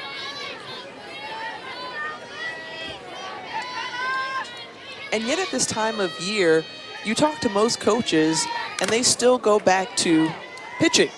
Pitching, right. It all comes down to pitching. Without a doubt. And as good as hitting is as soon as you run into a top quality pitcher in the World Series that's on a roll, I think about, you know, pitchers like Megan King, like Paige Lowry and Paige Parker for OU. As soon as you run into those caliber pitchers, offenses really tend to struggle, and it becomes more about pitching. And we've seen some incredible offensive teams, and I think Florida State has really been the anomaly in the last few years because they reached a Gabby Plain and a Taryn Alvello in the National Championship Series and out-hit a Washington team that really was winning with pitching and defense. Yeah. And the lefties that we've become accustomed to seeing in the circle, especially for OU and Mariah Lopez, you mentioned at the top of the broadcast, helping to give just a different look for the Sooners. Hard-throwing righty. She's ahead in the count 0-2 to Kenna Wilkie. And Wilkie pulls this one foul. And I think if the score holds here, I think OU has a good advantage where they have multiple pitchers that they can feel confident and rely on. And that's been the trend in the last few years, is you need a couple to get there. I look at, you know, Kylie Hampson and Megan King last year getting to the national championship game, using both, relying on both. Hitters are too good right now to only have one ace. We saw that from OU a few years ago, like we said, with both of the Pages, Parker and Lowry. Even before that, you look at Kaylani Ricketts and Michelle Gascoigne, who are both part of this game. You needed both of them.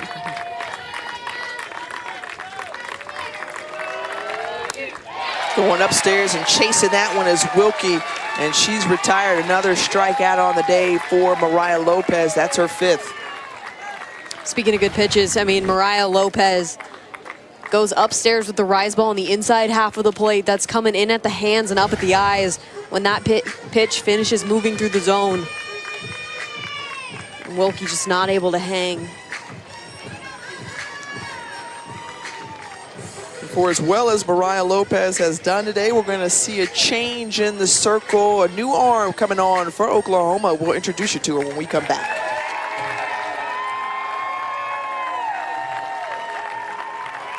This is Rick Blomquist of De Pere, Wisconsin. His life is pretty comfortable. Rick Blomquist thought he had comfort all figured out. But then he laid on a Serta and realized his life was only just sorta comfortable. I've been living a lie.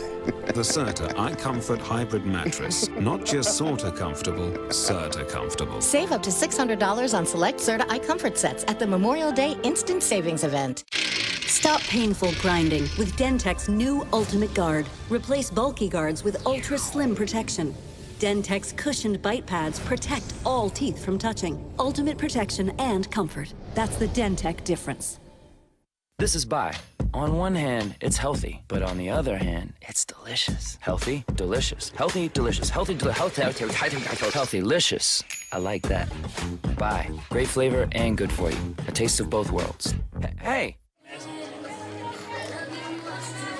Welcome back here to Norman, Oklahoma. Mariah Lopez is done as we take a look at our Capital One rewarding performance, and the junior righty did an outstanding job today. Yeah, really nice job, especially with her rise ball. Works that so well up in the zone, induced a lot of swing and misses, got ahead in the count early, and so that's why that pitch was so effective today.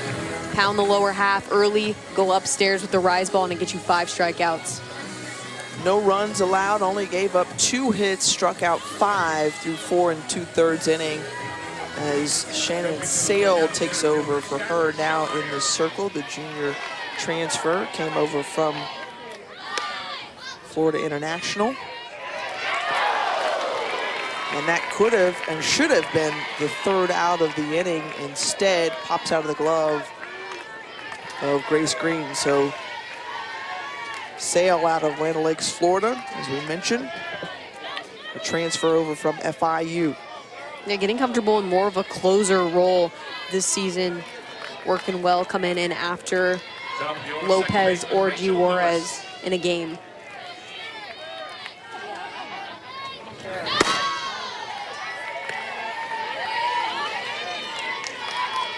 She's going to throw more in the upper 60s. She can definitely throw to all quadrants of the strike zone, has a variety of pitches, rise, drop, curve, screw, and she's primarily going to try and close the door.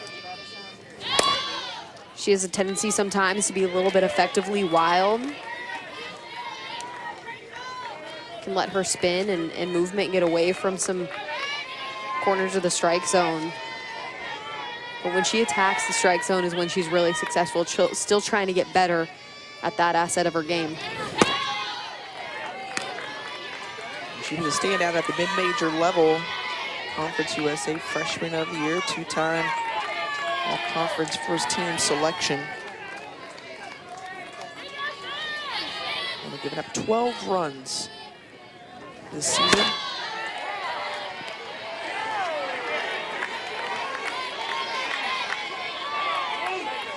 And that's what we started to see more of, pitching staffs. Before it used to be you rode one arm the entire postseason, and now you're seeing a spreading of wealth in the circle.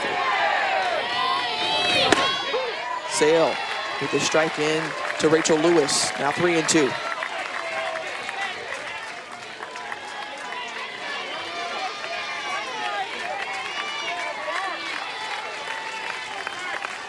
Sooners fans starting to wake up a little bit more here. Looking to end the inning and get a little bit closer. Perhaps another trip to the Women's College World Series if this score holds.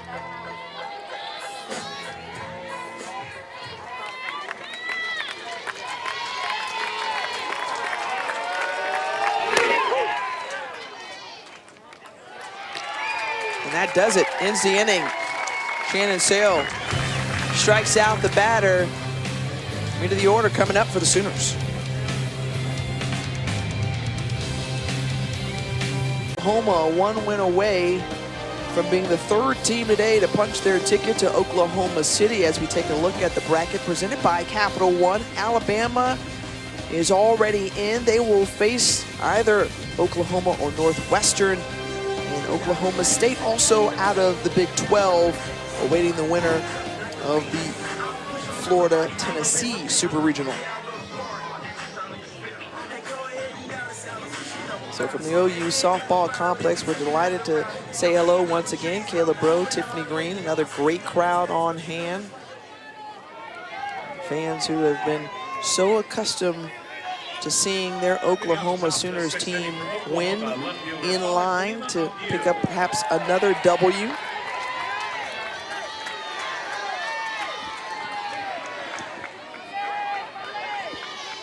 Leading things off is Fale of You. Takes the strike. Going back to that final out of last inning. And that one on the inside corner, and Kate Drohan not really happy with that call, third strike, and she let the home plate umpire know about it.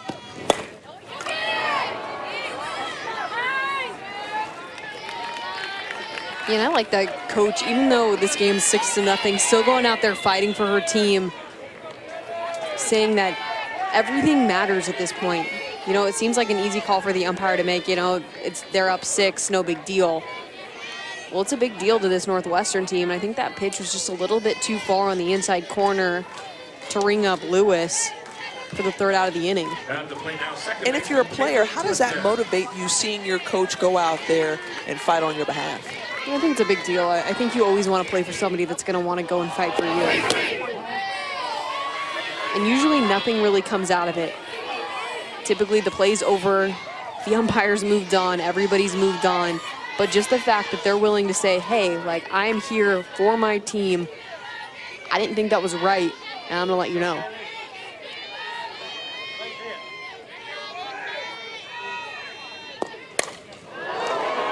You know, it's what's hard is that, you know, you're facing a team as good as Oklahoma. You need the corners called, and Coach Drohan really trying to keep her cool in the dugout because she understands that you can't give this team too much over the white part of the plate or they will absolutely demolish those pitches. And we've seen a couple of jacks out of the ballpark, one coming off of Sydney Romero's bat, another one from Jocelyn Allo, who was on deck. And if you're a pitcher, you're already trying to figure out the strike zone, but you as a coach have just as much invested, and you're looking on and you're saying to yourself, you know, sometimes, at least that's the feeling that you may get when you perhaps don't get the call that you want, knowing that your pitcher's in there trying to place in the right spot. This one going opposite field, over the wall, and Marina Hines is celebrating on the deck.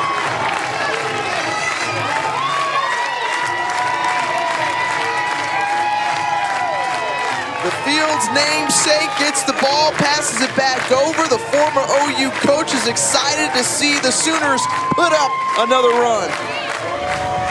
Kaylee Clifton takes this one, it's just on the outside corner of the plate. She goes with it, drives her hands. Great timing to let this ball travel deep to get there. You know, Hines is loving it out there. And this crowd can smell and feel how much closer this Sooner team is to officially punching their ticket.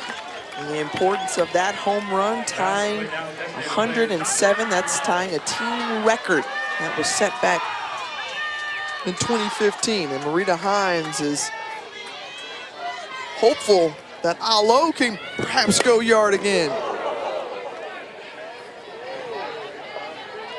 When you think about what she's meant to this program, as a longtime senior women's administrator, helped to build this OU softball program and then athletics in general. And seeing them compete the way that they've done, and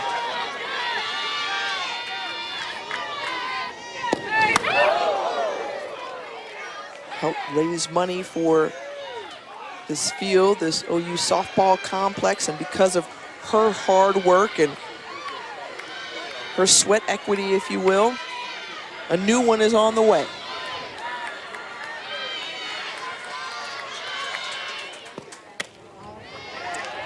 It's been really impressive to see some of these OU hitters who are having the opportunity with their last time playing on this field take advantage of that. And you know, we've seen Sydney Romero get a home run and have a great day. Fale of You, it's her last opportunity. Kaylee Clifton, who just came up with a big home run. I mean, what a way to go out at this stadium, potentially, if they're able to hold this lead and put Northwestern away. 6 seniors in total for Oklahoma. Right there in left field.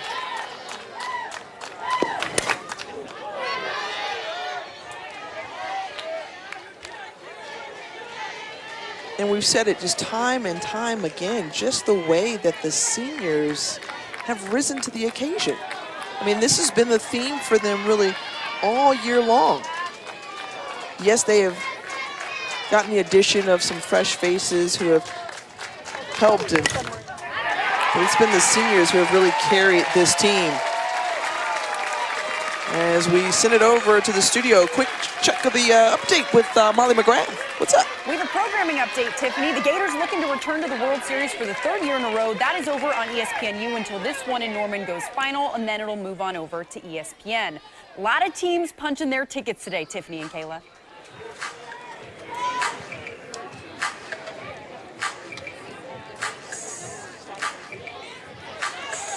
All right, thanks so much, Molly. Well, Oklahoma looking to do what they did back in March against this Northwestern team. On March 10th, they were able to get a run rule victory over the Wildcats. This one all the more important for the Sooners. Now batting first baseman Grace Green. You see Kaylee Clifton is all smiles in the dugout.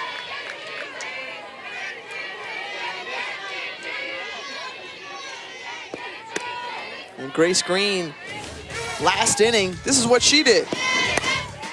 This ball left the park quickly. It was more hit on the line. And she drove it out to dead center field to tack on an insurance run for Oklahoma. It's a really talented freshman trying to make her way to Oklahoma City for the first time. And popped out. Now 2 down.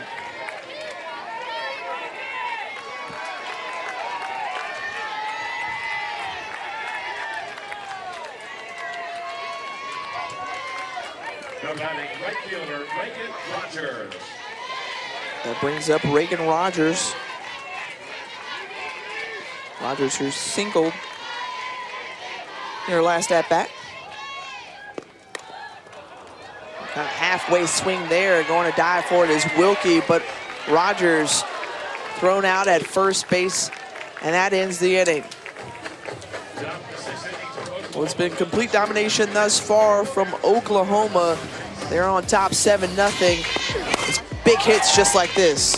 Kaylee Clifton, the senior, putting her stamp on this one as it leaves the park. Big time lead for the Sooners.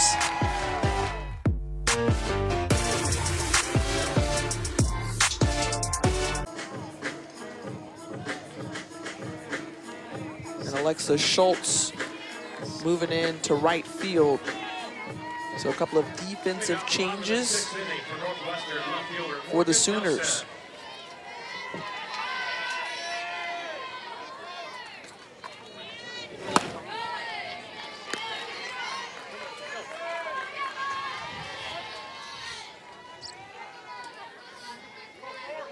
Northwestern down to their final 6 outs. Morgan Nelson, who singled first time up of the game, struck out on her last at-bat. One of the 3 seniors for this group.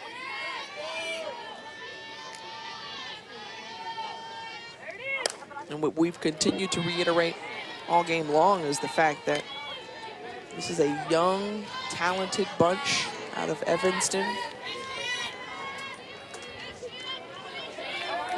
And Northwestern can continue to make some noise for the next few years as they start 5 freshmen in the lineup.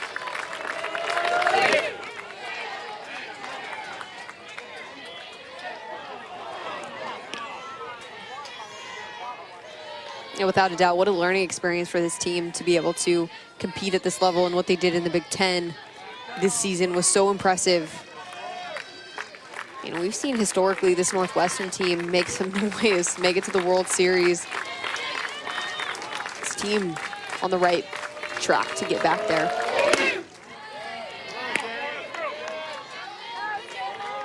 We just saw a short outing from Danielle Williams, but I thought she really did a great job yesterday. She's a composed freshman. Just gave up too many mistakes today, but has a really nice off-speed, good rise ball. You know how dangerous those lefties can be. And a strikeout for Shannon Sale. And the closer doing her work. This is a good curveball. It's moving away from Nelson and just a little bit up in the zone to get the swing and miss. Back-to-back strikeouts now for Sale, going back to that last inning. That brings up Maeve Nelson.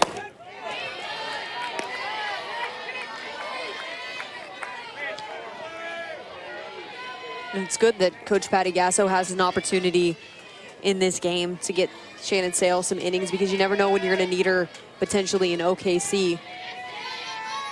Having the ability to go to another arm if Giselle Juarez or Mariah Lopez struggle at any point. Just having somebody else that you can feel confident pulling out of the pen and getting a couple key outs here and there. It doesn't have to be many. If you go out and you get one batter out, that's a good job for you on the day. I mean, this is a staff that had 20 shutouts during their 41-game win streak, which was snapped last weekend. And being able to have more than one arm in the circle is obviously very important. Giselle Juarez just getting a little warm just in case.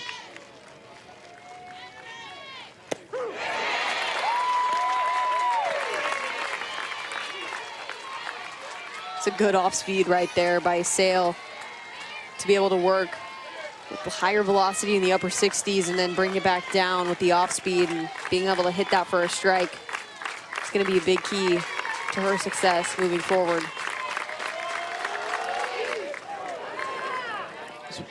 One bounced and hit Nelson. As we'll swing it to the studio for a quick update. Beth and Jen Schroeder here in Gainesville. No one can touch Kelly Barnhill until this. We're gonna see Chelsea Sigurd take a ball almost at her head and drive it into right field. That's the first run the Gators have given up in the tournament. Gators shutout streak ends at 4. Tennessee fighting back. Tiffany and Kayla. And Kayla, I don't know about you, but it almost looked like that ball bounced up on her instead of just hitting her directly. We'll take another look at it here. Yeah. Interesting there. It almost looks like it could have potentially hit the front foot, but hits the dirt, comes back, bounces up, hits the back foot. Either way, no argument. Maeve Nelson finds herself on first base. And that's the first time we've seen her on base since her second at bat in game 1.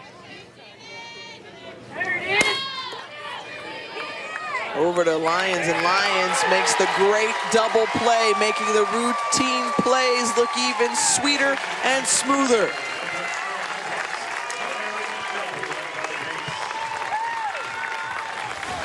Lyons coming across the infield, touching second, the sidearm for out number 3.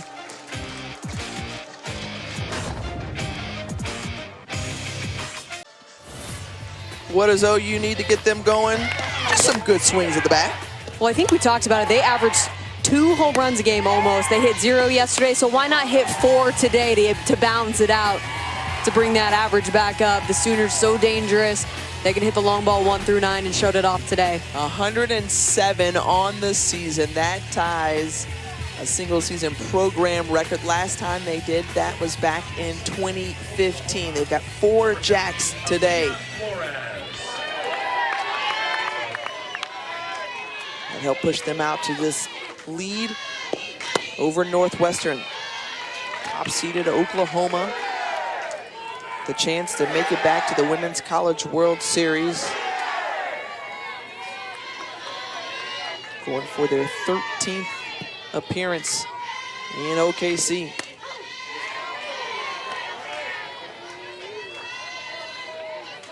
Alaya Flores, the pinch hitter, in for Nicole Mendez, leading things off here at the top of the 7th.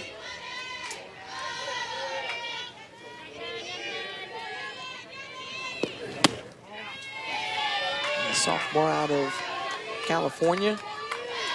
2 balls and a strike.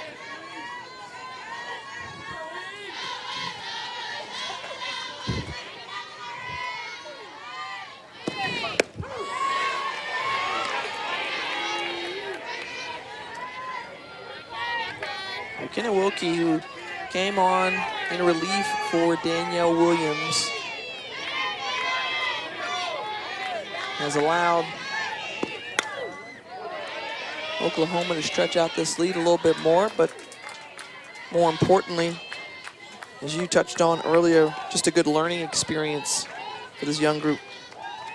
Yeah, without a doubt. I mean, to play in this environment against one of the best teams in the entire country, the #1 seed, coming in as an underdog, you kind of get the experience of having to fight and battle and be on for every single pitch under your belt. That's what's hard, is that constant pressure of, I know that if I make a mistake or if I come up short with this pitch or this play or this at-bat, I'm going to fall to a really good team. And getting the strikeout there as Flores goes down swinging. And that experience, it'll just sharpen your mentality moving forward. It'll make other situations seem a little bit less difficult as Wilkie gets a good strikeout on the rise ball on the outside half to the pinch hitter Flores. Now batting catcher Lindsay Elam. Goes right after her in that at-bat.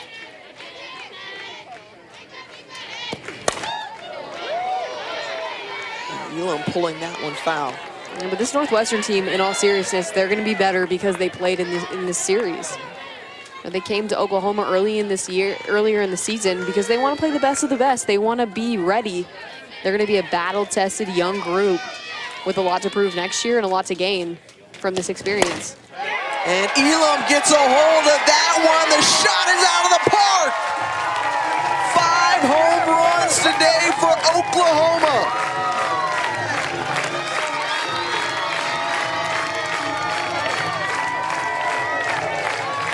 1 through 9, so dangerous. Elam proves that right there. It's her 5th home run of the season. Puts up an 8 on the board for Oklahoma.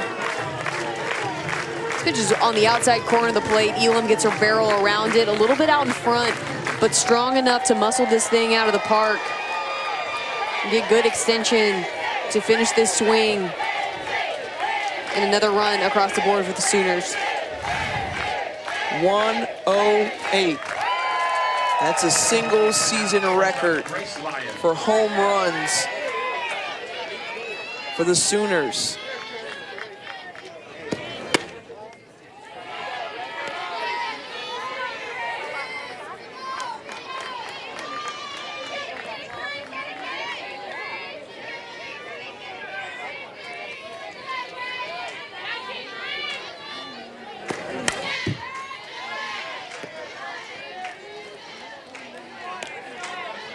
And when you're looking at this Oklahoma program, sometimes you're in a position where everyone's looking to you, everyone's expecting you to do what you've already done.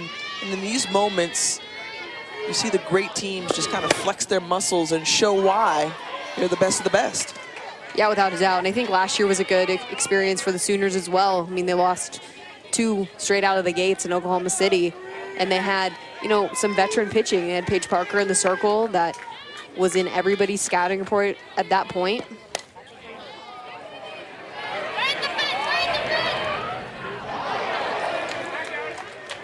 You know, they had a tough go, and now you get some fresh life in the circle for this team with G. Juarez coming aboard in the off season, and all of a sudden you look like a resurged, re-energized program.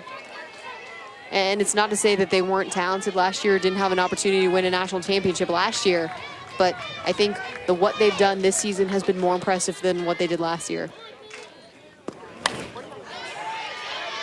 Yeah, I'd say so when you win 41 in a row.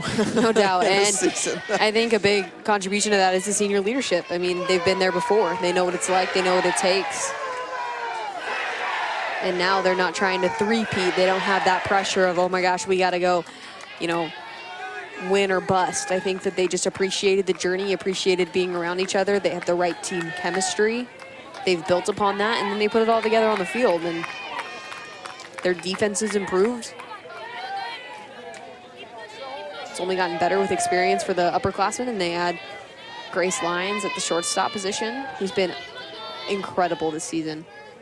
I mean, the plays that she made at Texas this year, in the Texas series, they were so clutch. She's a gamer. When you look at just where they are statistically, we told you they're the best in ERA, best fielding, best team, the batting average. And then you see them in person, their eye test. I mean, just how good is this Oklahoma team? Well, I think the eye test for me, I think I watched them in warm-ups, and they looked like a well-oiled machine. They take every single rep really seriously. They're smooth. They're confident. They have that good combination of swag, but also discipline from a defensive perspective. So I think just seeing that on the field and what Patty Gasso has ingrained in them is impressive, and it shows that they're here to take care of business, but they enjoy being around each other as well.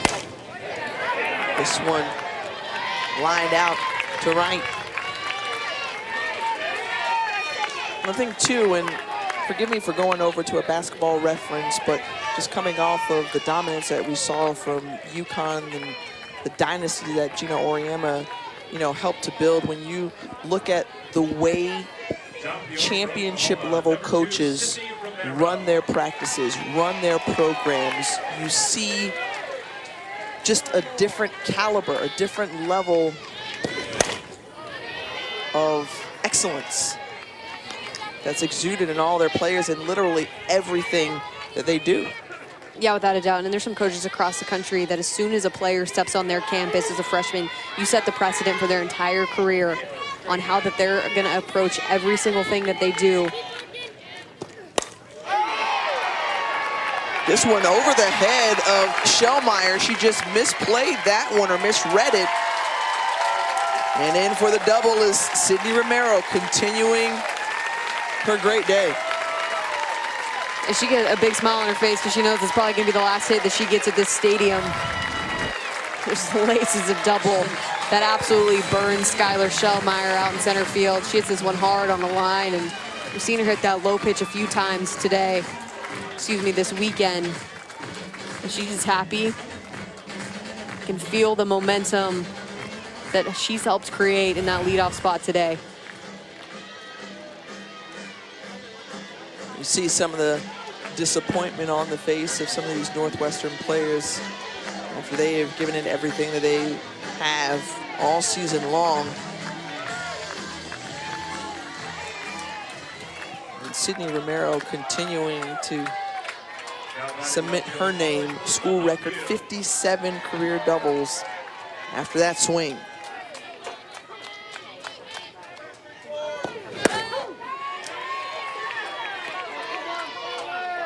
And continuing to make a strong case for why she should be Player of the Year in her eyes.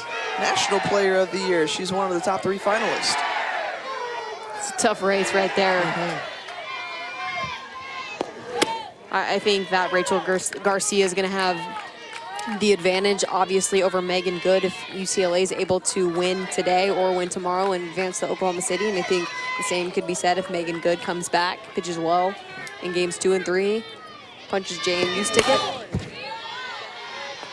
And I think that's the hard part about, you look at Sydney Romero, who is an extremely talented defensive third baseman, who's an extremely talented leadoff hitter. But when you have a hitting pitcher, it's hard to turn the tables and say, hey, I'm better than somebody that pitches on the #2 ranked team in the country and also is like the big impact, power, home run, momentum shift hitter for their team as well. And a view sending this one into center field this time. Cheryl Meyer is in great position, and that ends the inning, but not before a record-breaking home run from Elam. Elam crushes this pitch on the outside corner. 8 runs up for this Oklahoma team that can smell Oklahoma City.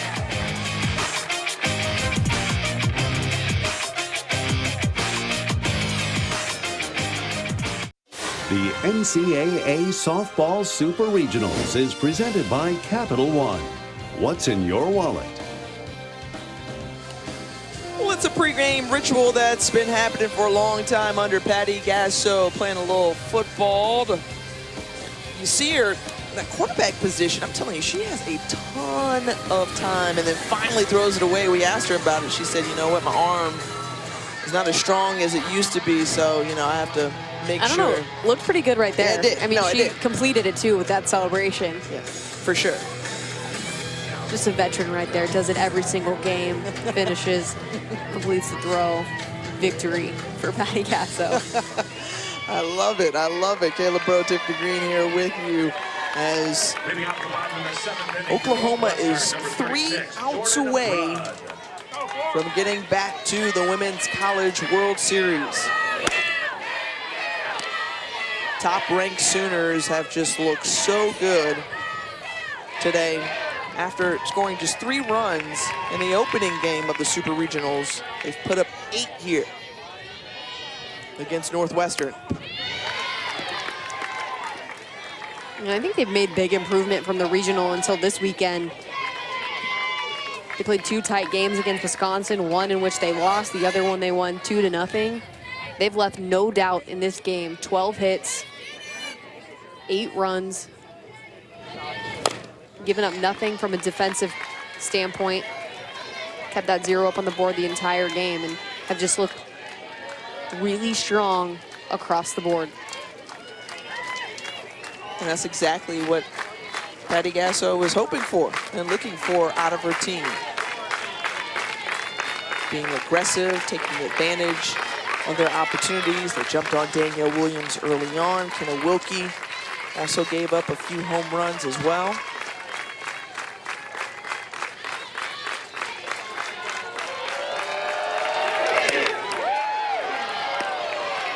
It was just a tall task for this Northwestern group. It's filled with freshmen. Looking at one of them there in the National Freshman of the Year finalist, and Danielle Williams. Her battery mate, Jordan Rudd, at the plate.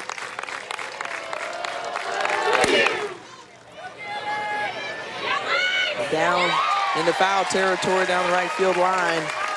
And Schultz is there for 1 away.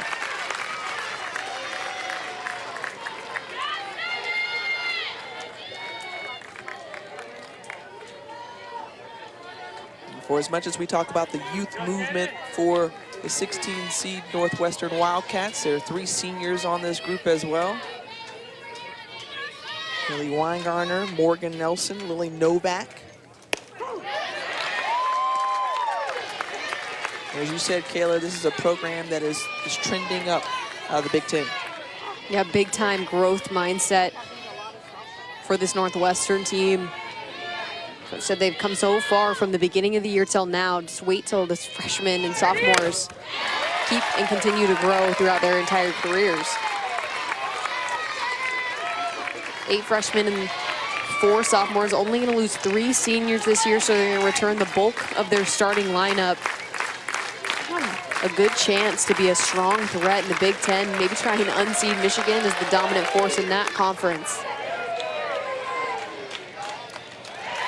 And 1 out away for Oklahoma. Minnesota out there trying to do the same. It has been incredible to see the Big Ten grow and make it further in this season, really and stronger than they've been in a long time. Now batting for the Wildcats, number 9, Lily Novak. Oklahoma on the doorstep of the Women's College World Series.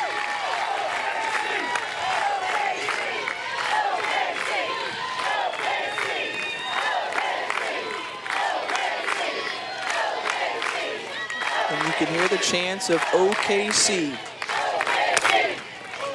The Sooner crowd is ready to send their team back to Oklahoma City.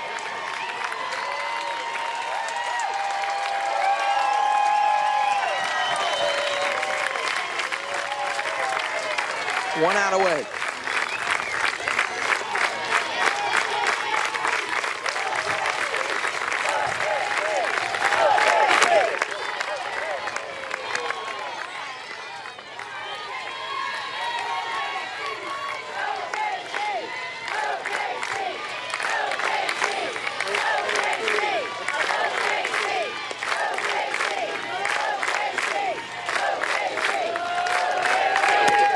And that does it.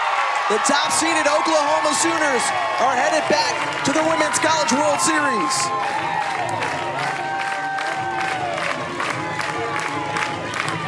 For the 8th time in the last 9 years, the Sooners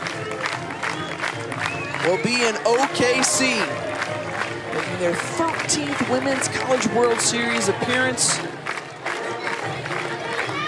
That does it for Northwestern. The Wildcats were shut out after an impressive performance by Oklahoma. Yeah, really a dominating performance. I was really impressed, especially in game 2, how this Oklahoma Sooners team came out super aggressive, ready to play, attacked in the batter's box, and they get a chance to take the wall out. They're gonna add another sticker to that World Series number. Get another year, 2019. 4 national championships for this program. They're seeking a 5th as the entire team carries a piece of the wall back in. So the matchup is set for Thursday. #1 overall seed Oklahoma will take on the 8th seed Alabama Crimson Tide. Oklahoma State is in as well. Perhaps we'll see more tickets punched today. A dominating 8-0 shutout for Oklahoma. For Caleb Rowe, I'm Tiffany Green. Coming up next, more women's NCAA softball super regional coverage. Florida taking on Tennessee.